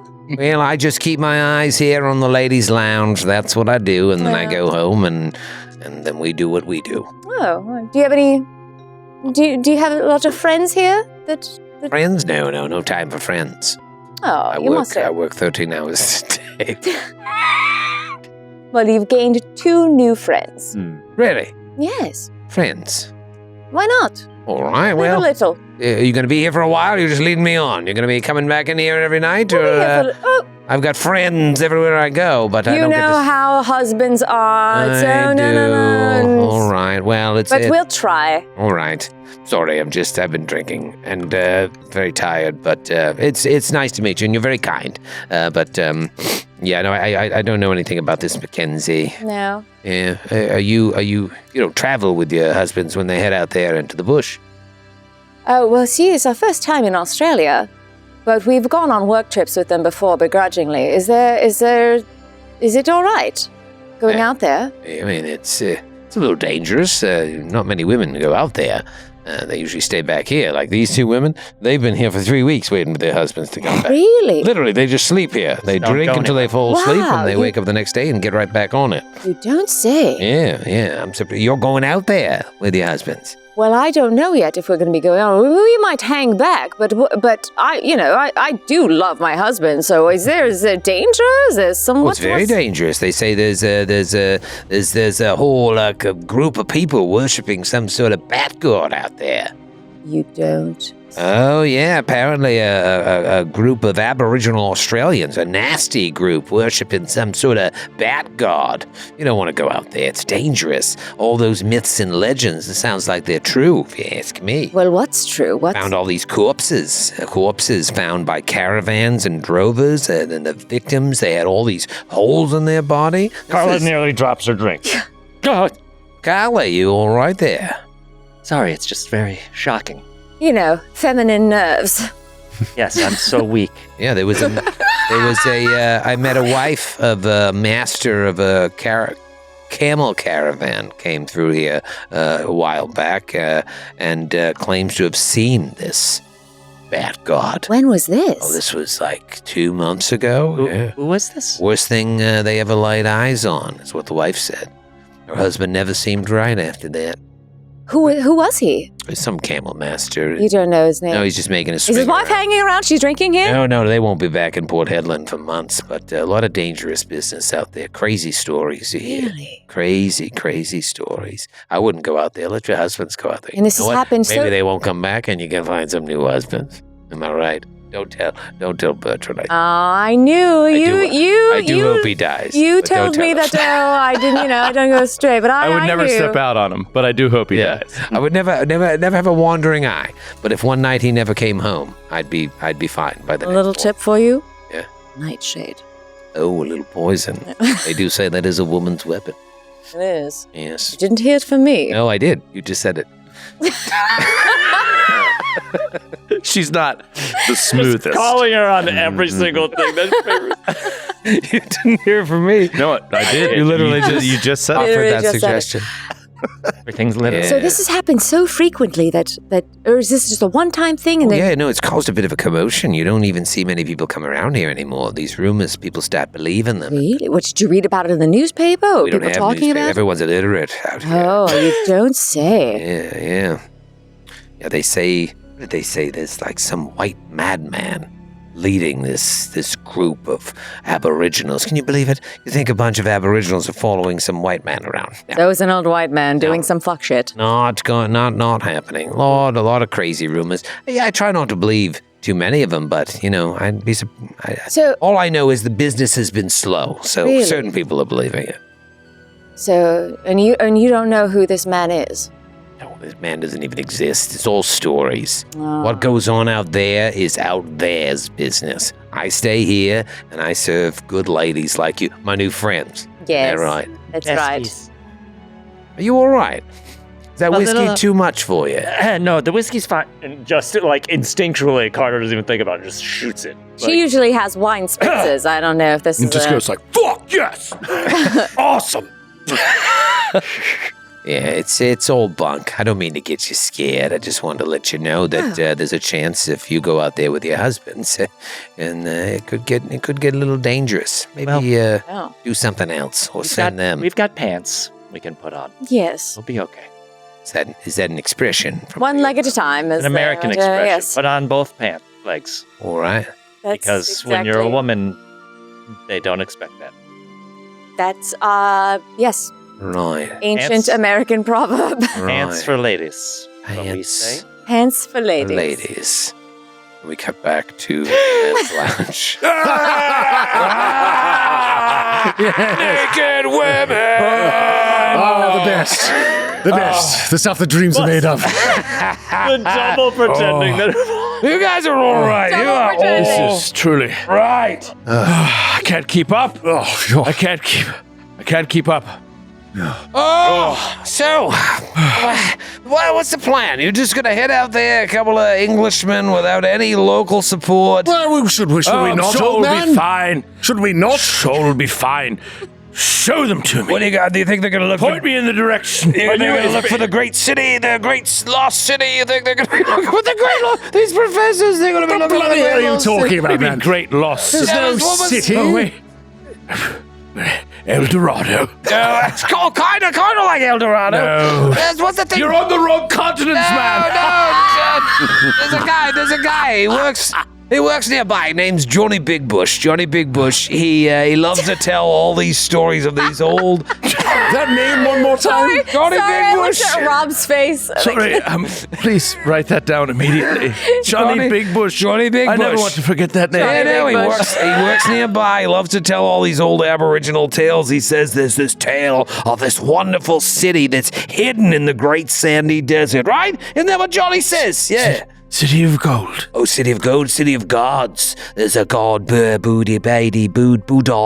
Budai, this god that's sleeping under the earth, and one day he's gonna rise up and take over the world. Oh, Johnny Big Bush, he's full of tales like that. He works nearby. He's Works usually in here. I'm Works surprised. at what? Johnny Big Bush, you in here, Johnny? Johnny! He's always having too much to drink and telling his old stories of Budai, the god. What does he do? You say What's his line? What's his This line big of work? bush chap? Works at the shipping company. What's it? Randolph Shipping Company nearby. and like immediate like eye contact to Vaughn.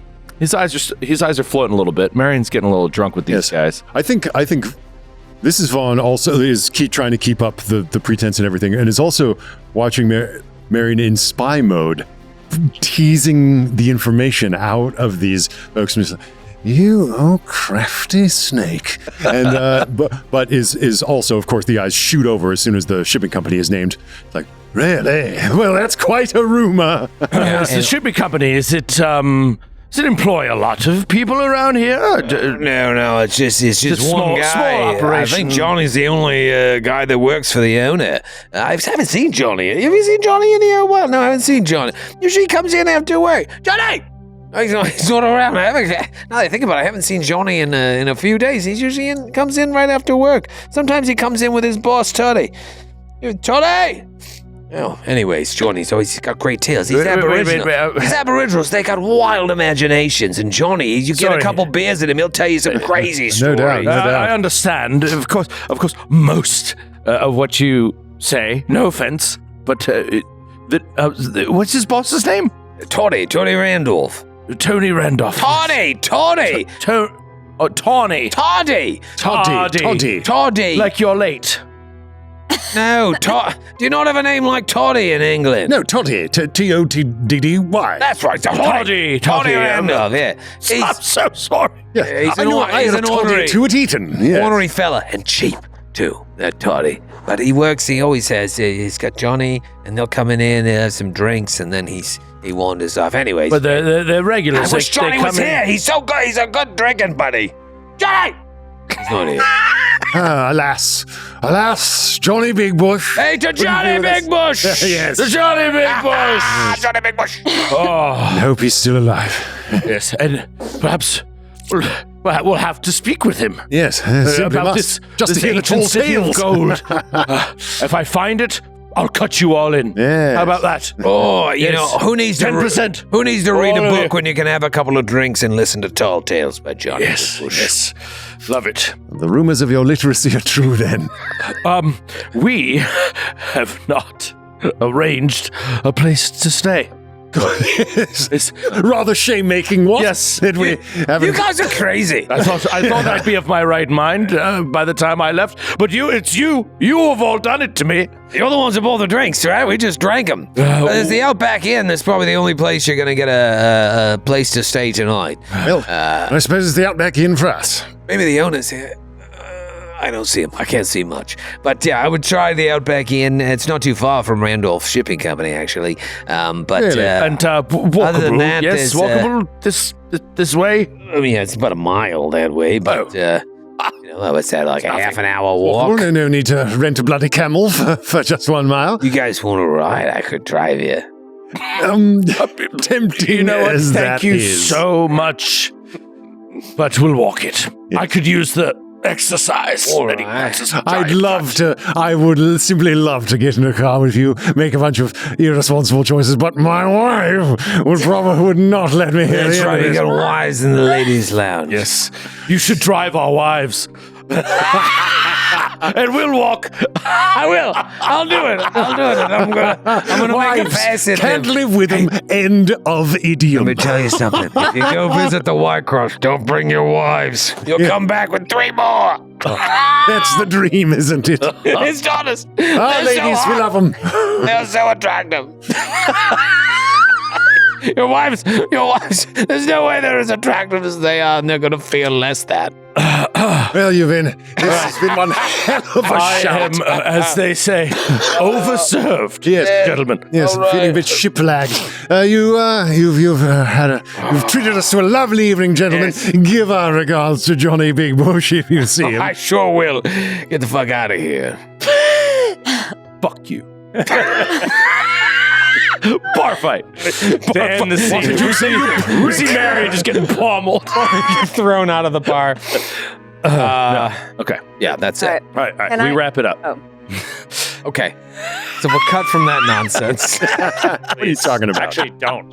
and go back to the ladies' lounge. Let's go Where back the to the ladies' nonsense is nowhere to be found. Just a couple of really sad women whose husbands have been gone for weeks. They drink until they pass out, and they wake up and start drinking again. And then there's Millie, the bartender. Okay, so we have kind of wrapped it up with Millie. Yeah. Right? Just put it on the husband's tabs. Ha ha ha I ha, will ha, fuck ha. them. Fuck him indeed. Let's kill him. Let's kill our I husband. love him, but I hope he Well- dies. And then I pull Tillinghast aside. Well, Carla, now that you've got a little intro, Yes. there's more work to be done, and it's your time to shine. See those 2 little sad fucks over there? Yes, Their husbands. She said that their husbands went on this thing and never came back. I know. I was right next to you. Yes. Well, we need to do this for exposition's sake. Yes. Your time to We're shine. recapping. We're Got recapping. it. Got it. We did cut away. Your time to shine. Let's go see if we could shake some more info out of them. Okay. All right. I don't know why I have to be thrust into the spotlight, but Because you're doing great, and I believe in you. are you drunk? Little bit, yes. Me too. Let's do it. There's a heavy pour of whiskey. Okay, I've got it. And then Little more hips. Little more hips. There's not much to speak of. Just hey. You know when we stealth. Oh yeah. Just Same. Sounds the same when you're a woman. imagine yourself stealthing over to them. Okay. Yeah. Backdoor man, but without the man part. Yes. Or a woman. Backdoor woman. lady. A backdoor lady. And the women are just sitting there. I don't know how to say that. Is that I know what you're talking about? Oh, hi. Sorry to interrupt. Hello. Carla Tillinghast, Esquire. Carla today. I'm Willow, and this is Ivy. I'm Oh, and Fairuz. Oh, there's more. Hello. Yes, hi. Nice to meet you both. Hey, Ruth. Pleasure to meet you. Can we pull up a lady-sized chair? Please do. Ah, And then It's Carter like- sits, but then plops with both Like, legs wide open. Yeah, like just man spread. Yes. You sit. Oh, you and sit then- just like my husband. Yeah. Oops. And slowly pulls the knees together. Puts them to one side. what do you guys look forlorn? Yeah, we're just tired. We're just tired. It's been a long day. Yeah. Are your men's in the other bar like ours? No, not anymore. They left us behind. We're staying at the Outback Inn. But we mainly just come here. There's not much to do in Port Edlin. But old Millie keeps us wet, and so we just we come here and we just come here and we talk. We talk about not just about the men. We talk about everything. Talk about the lives we wish that we had, whatnot. But are your husbands gone too, or they? No. Well, they will be soon. You know how it is. They're in the other bar. Too well. Yeah. And yours are off in the bush? Off in the bush. Yeah. But they'll be back. How long have they been gone? Oh, how long have they been gone? Two and a half weeks. Who'd they ship off with? Did they go off with that Mackenzie fellow that we keep hearing about? Mackenzie fellow. No, I don't think so. Some expedition over at the Cannery Stalker Out or something. I don't know. Over at the what now? Cannery Stalker Out. It's just like an old stalker out.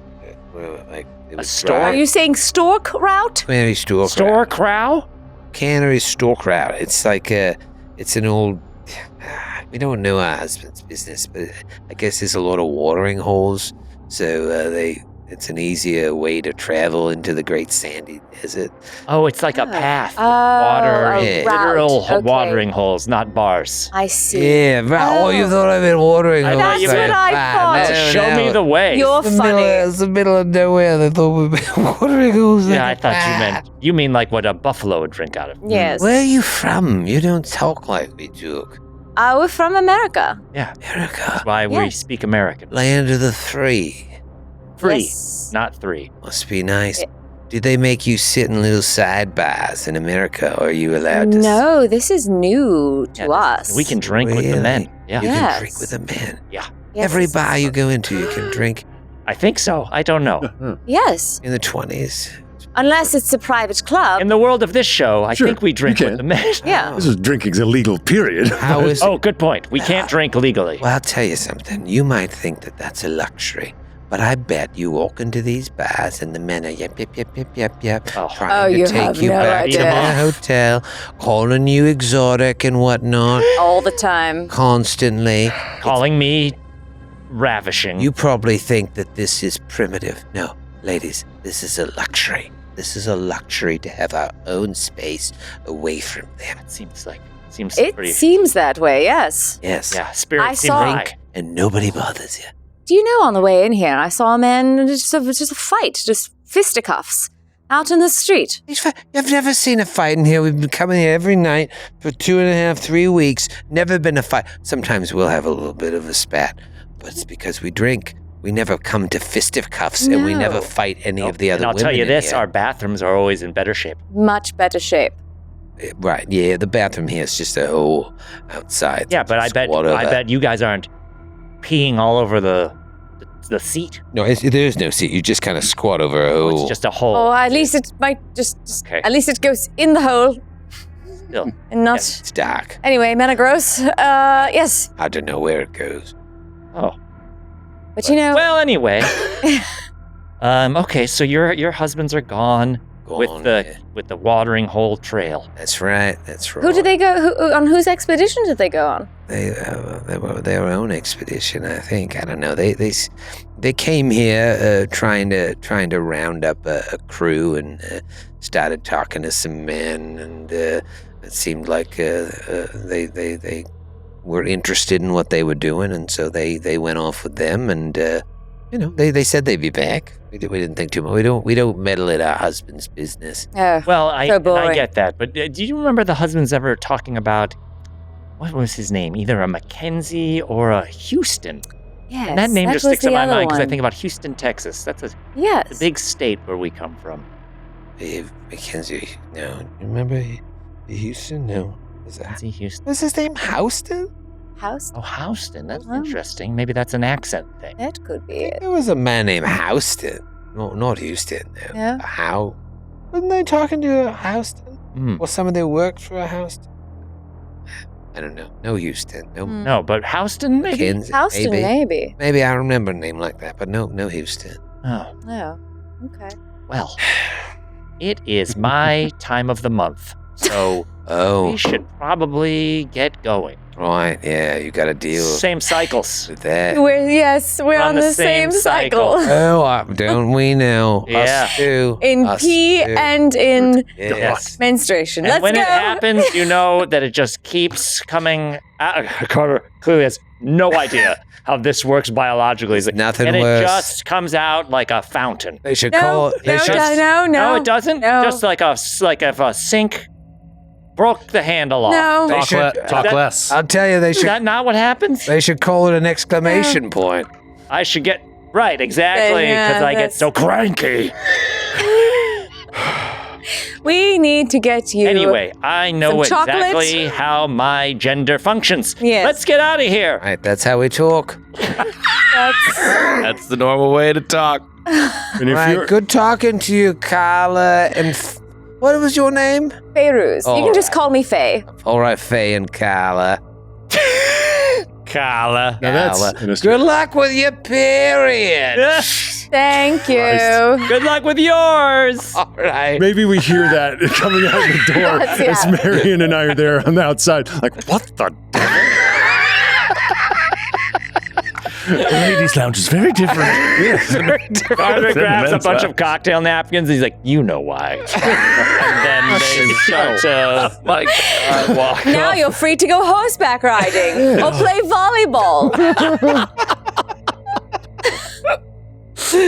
Oh, God. All right, so you exit Bertram's bar. Oh, there Carter you are, tosses darling. the cocktail napkins aside. I don't fucking need that.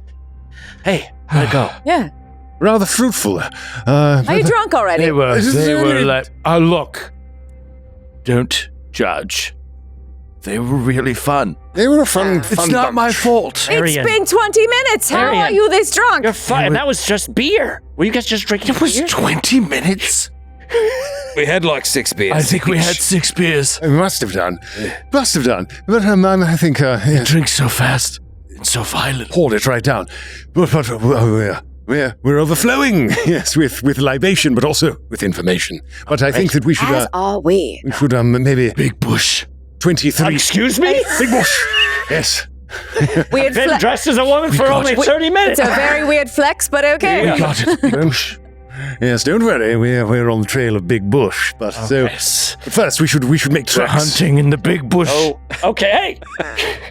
You set him up. I hit you in the crotch. We should make tracks We over gotta to make the it look outback. real. It's an old Australian greeting, isn't They it? said there's an inn, the Outback Inn. Whoa, shit. I forgot you were here. Outback in. That's right. No rules, just right. Let's go. All right, but it's a mile away.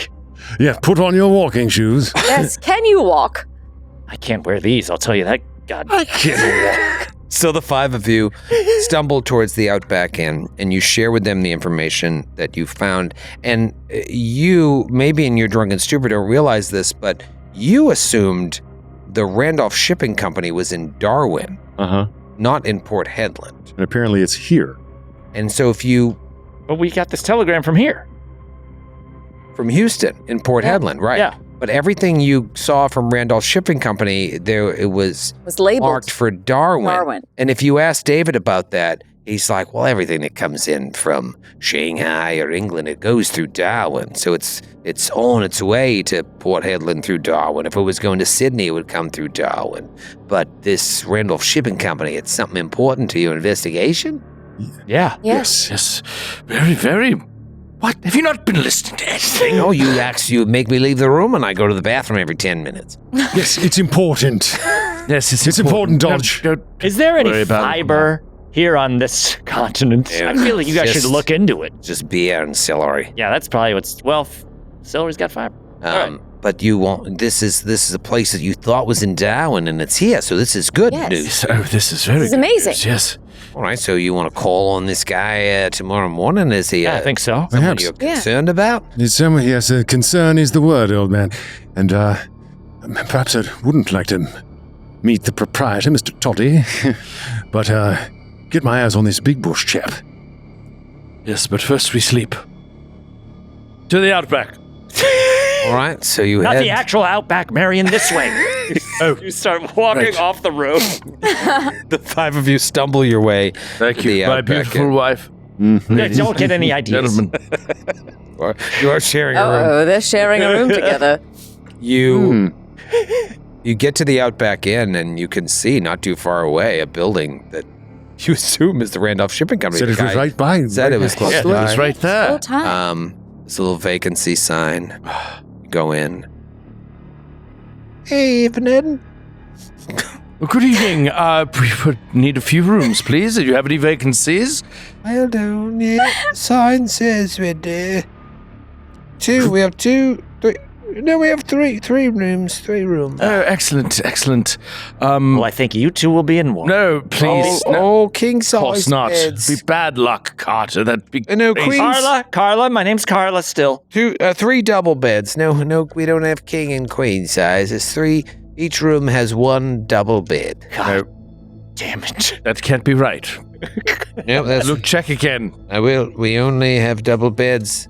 It's our nicest rooms. I think Carter forgot to take off the outfit. No, you So just we've said rolled- you ripped off your skirts. I know, I was talking about my high heel shoes. Oh, okay. We'll take them. We'll take all 3. We'll take whatever All you have. 3. Thank you. All right. And here are the keys. Good night. Good. All right. So, what is the rooming structure? We will let Mr. Dodge have his own room. Yeah, he earned it. I'll crash with Carter. The usual. Yeah. All right. So you walk up to this motel doors, and David says, "All right. So I'll see you in the morning. We'll See you in the we'll get morning, some yes. breakfast." We haven't want to get dry. I don't want to get too in the weeds, Yeah. but I feel like Yeah, we're yeah. wrapping 7 up the o'clock. boat or whatever. 7 o'clock. Yada, yada. Let's meet. 7. 7's early. It's like a few hours. Got a lot. All right. 7:15. All right. And you want to Cut to. You wanna- 10 a.m. Sleeps until noon. head over to Roberts in the morning, or Yeah, I think so. Yes. Sure. Yes. All right. Absolutely. all right. All right. Everybody hydrate. I have a headache. I think I'm gonna see if they have more beers in the lobby, but I'll see you in the morning. Lord. Oh, he is Australian. Walks back to the lobby. All right. You guys go into your rooms. Okay. Anything? Carter you want? gets one last look at himself in the mirror. And then takes the wig off. Anything else you need to accomplish this evening? I think Talk so. about. I might just cast a glance, especially if it's visible from the. I'm imagining this is like a roadside motor lodge where the doors open directly onto the grass, fronting the street. Is the shipping facility literally visible from the front doors of the inn? Yeah, we'll say you have a window that kind of looks out. It's on the water. There's a Okay. little tiny beach that stretches out. Of course, over because ships there. have to It's probably about a quarter of a mile away, so Okay. you can see the building. dimly. But it's the only building that's over there. So yeah, before we turn in, I think I'll just have my last cigarette of the day by the window, just watching the port. Little dock on the water leading to the back, like a loading dock area, and then the front of the building. Nothing fancy. It's all dark. All dark. Doesn't look like anyone's about after hours. Perhaps tomorrow night. Tillinghast can go to work. Backdoor man. Just so. Cut to Tillinghast face down in his pillow. Next to Marion. Eyes bloodshot. Still open.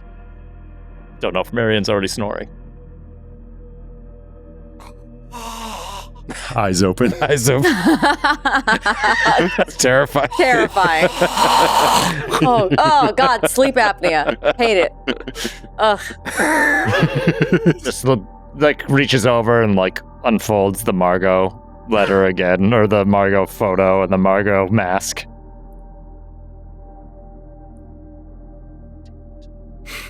Just folds it, tries to shut his eyes.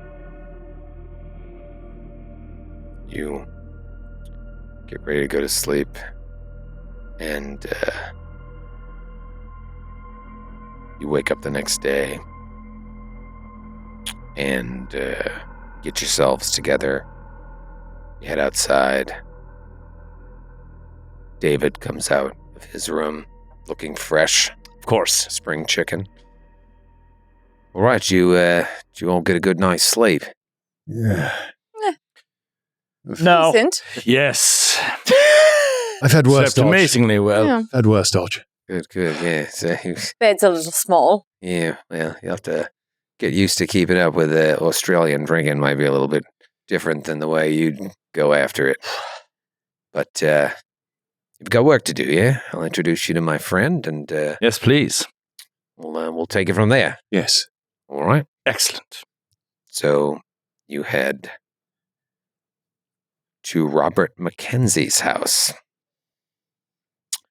Come to this little, like, you know, I don't want to make it seem like this is a shanty town, you know what I mean? But it's just not Sydney. Sydney is like on the rise, and Port Hedland is still it's very small. Feels like frontier. Frontier, Yeah, very frontiery.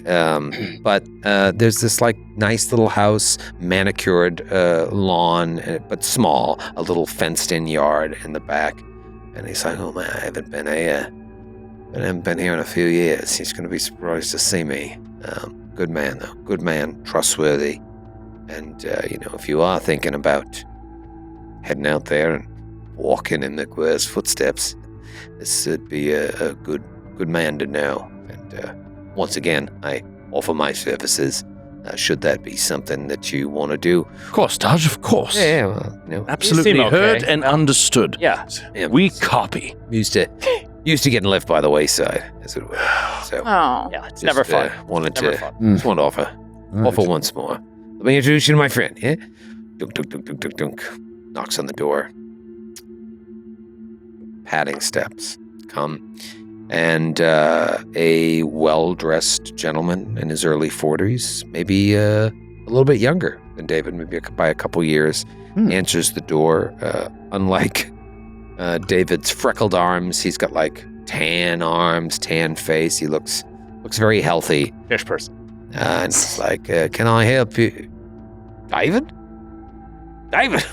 What are you doing here? And he's like, Robert, I'm sorry I'm coming unannounced here.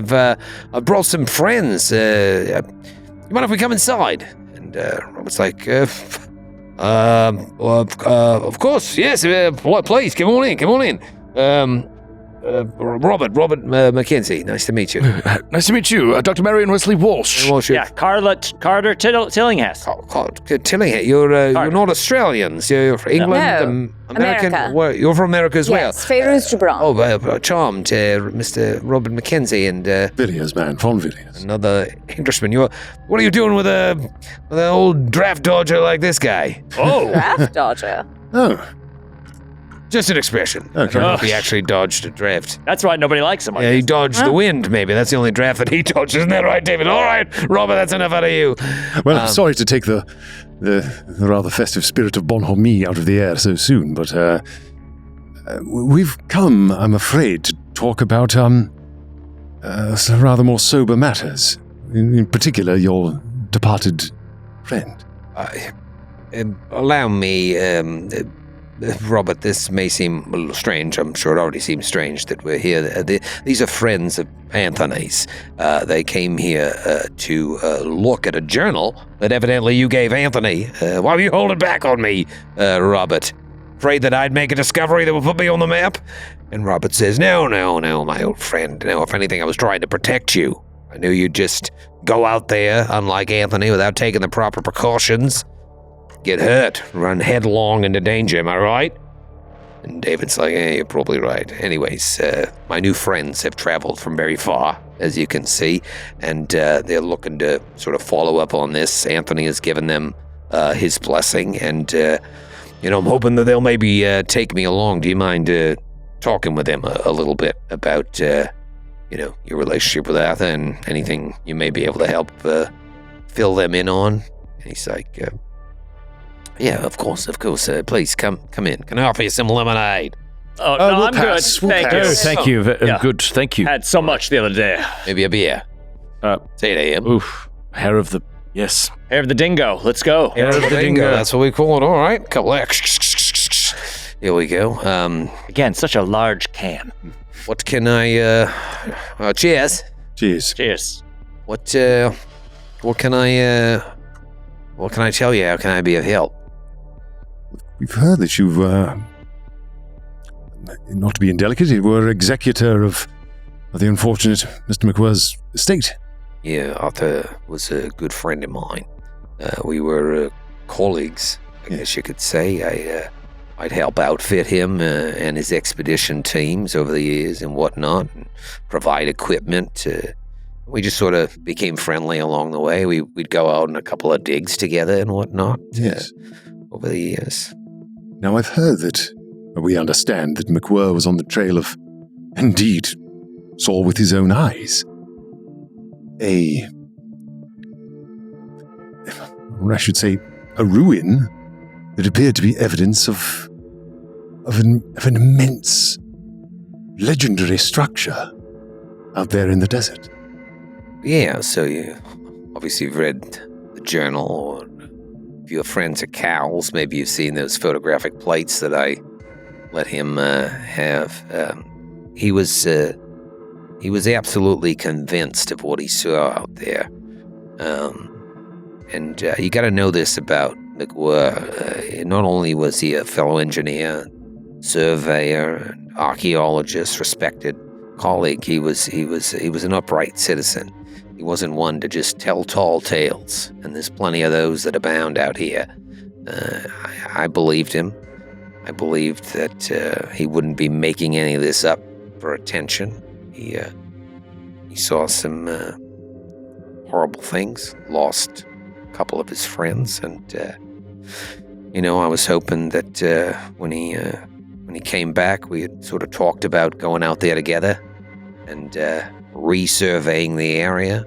He was concerned and certainly put the fear of God into me as well, but he was tenacious. He wanted to maybe for the memory of the people he lost, or maybe just that constant curiosity he had. He wanted to go back out there, so we had been planning to go out there until he got sick. Sick? Yeah. Influenza. Oh, Got a bad case of it. Not too long after he returned. Never recovered. So the work kind of stalled. And, didn't go ahead. I guess I just never really felt right going out there on my own, trying to do it by myself, especially knowing about the things that he experienced. You were certain, of course, that it was influenza? Was this diagnosed by several physicians? Well, or more than one, I should say. No, his doctor said it was influenza, and he didn't get a second opinion. He just thought that maybe he'd be able to bounce back. We all get sick from time to time, but... Forgive the prying questions, but did you see him in his last days? I did, yeah. And he did to your understanding, exhibit the symptoms of influenza in every way? Is there anything strange about this particular case? Well, I hadn't been around many terminal influenza patients. Certainly. I know it's difficult to go back 5 to 6 years to the period of the global pandemic, but he had lost a lot of weight. He had really lost his appetite and stopped eating. I'm sure that didn't help in his recovery, but I'd say the hardest thing about those last few weeks were his mental state. Fever. Did he say anything to you at all? Did he speak to you of anything? He would kind of have these visions of things that he saw. I just thought it was fever dreams, and so I didn't attribute too much to it. He always talk about these giant things in the sky that he saw flying by here and there. I think he even mentions it in his journal. You've read the journal, then? Of course, yeah. Yes. And to be clear, just to be completely clear and distinguish, was he talking in the past tense of things he saw on his expedition? Or was he talking in these fever dreams in the very present tense, as in he was seeing them in his current state? I never really thought about it any other way than him talking in the past tense. He was sort of out of it there by the end. Dehydrated. Did it seem like he was hallucinating in the moment? He just didn't seem like himself. Yes, a waking dream, as it were. Yeah. Saying, I don't want to besmirch his memory, but he was talking crazy sometimes. Like what? Like how? Just not making any sense. Talking about bats. Right. I'm going to ask a very indelicate question. But if you saw him at the end, you may know. Did he complain? In addition to his other symptoms, or perhaps you saw with your own eyes? Any kind of rash? Or, if I can be precise, a wound of any kind? A puncture? Well, there was the wounds that Jocko had got on his body. I didn't really know Jock, but he wrote about it in his journal that they found those. The camels, Jocko, have these terrible puncture symptoms as well. Did it seem as though, no matter how small, that McWhirr had experienced a similar misfortune? No. His body, it had some lesions on it as he was getting sick, but I don't think he came back with those. Lesions isn't a influenza thing, though, is it? No. Well, he was malnourished, not getting his vitamins and whatnot, and so he bruised easily, I imagine, there towards the end. I don't know. I've never really thought about his condition. Frankly, I try not to think about it. But, I don't know. I miss him. I'm sorry. I'm sorry. Same. Thank you. It's a good chat. Yes, our condolences. You read the journal, Ben. Do you know why there's this gap of almost 2 months between his entry in the bush and his entry when he says, I mean, from what I remember, he said May 15th he talked to you. That's almost 2 months after his prior entry in the journal. What was he 2 months out? That's what took him so long? Or why did you notice this? Well, you saw it in the journal, right? Yeah. Yes. 22-3-14 south by 125-039 east, deep in the Great Sandy Desert. I've had those coordinates etched in my brain ever since then. I never told anyone, and it seems Anthony kept it to himself as well. Good boy. I think about those coordinates all the time. I've been thinking about them for 4 years.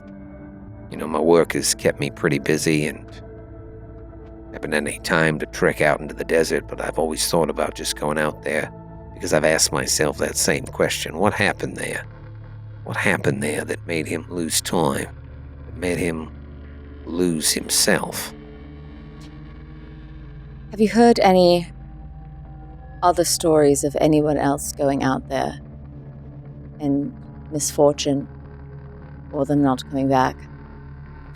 Stories all around. You can just go to one of the local bars. You hear stories of caravans going missing or aboriginals jumping groups of prospectors and miners. There was one man that came here asking after Arthur a few years ago, an American man, actually, just like the two of you. He was asking about Arthur's photographs and notes. He said he was a friend of Arthur's. He never told me how he learned about the material, but Did he tell you his name? seemed to suggest his name? Yes. Yes, his name. Yeah, well, the only reason I thought of him is because you said, hey, people going out there never came back. He went out there, never came back. I gave him all this stuff, everything else that I had about Arthur's, and he never returned. Houston was his name. Mr. Houston, never called his first name. How long ago did he leave? Oh, this was a few years ago. Well before. He came, never came back. Damn inconsiderate, if you ask me, but maybe he got lost out there. It's Mr. Houston. Well, Maybe he had entered a red pyramid. As she stares off into the distance and connects dots in her head, but she says that to herself. What's that? oh, nothing. It's the giant beer you gave her. Oh, Yes. sorry. That's a morning beer. Well, Mr. Mackenzie. 12%. The breakfast beer. Yes, Breakfast beer. and 12 filling and a it half is. percent.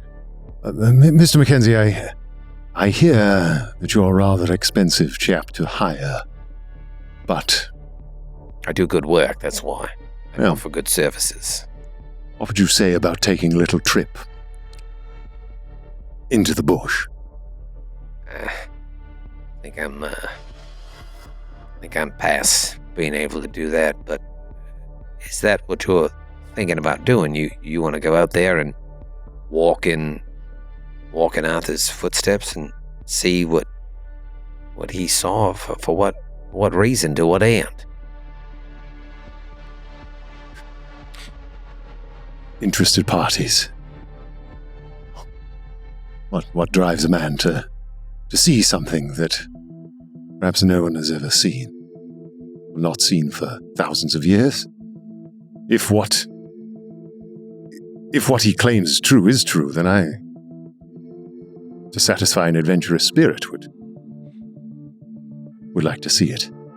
Truly, if there is a hidden ancient city buried beneath the sands of Western Australia, it would be the most remarkable discovery in the history of the world. Yes, and one would want to go there and seek out its high places. Of course, you wouldn't want to go alone. To have a group of knowledgeable folk and hearty folk, and we are trying to put such a team together. You wouldn't be interested in such an expedition? No, I've been interested in going for a long time, but in my mind it was something I always wanted to do with Arthur. Ever since he left us, I just never had the compulsion to do it.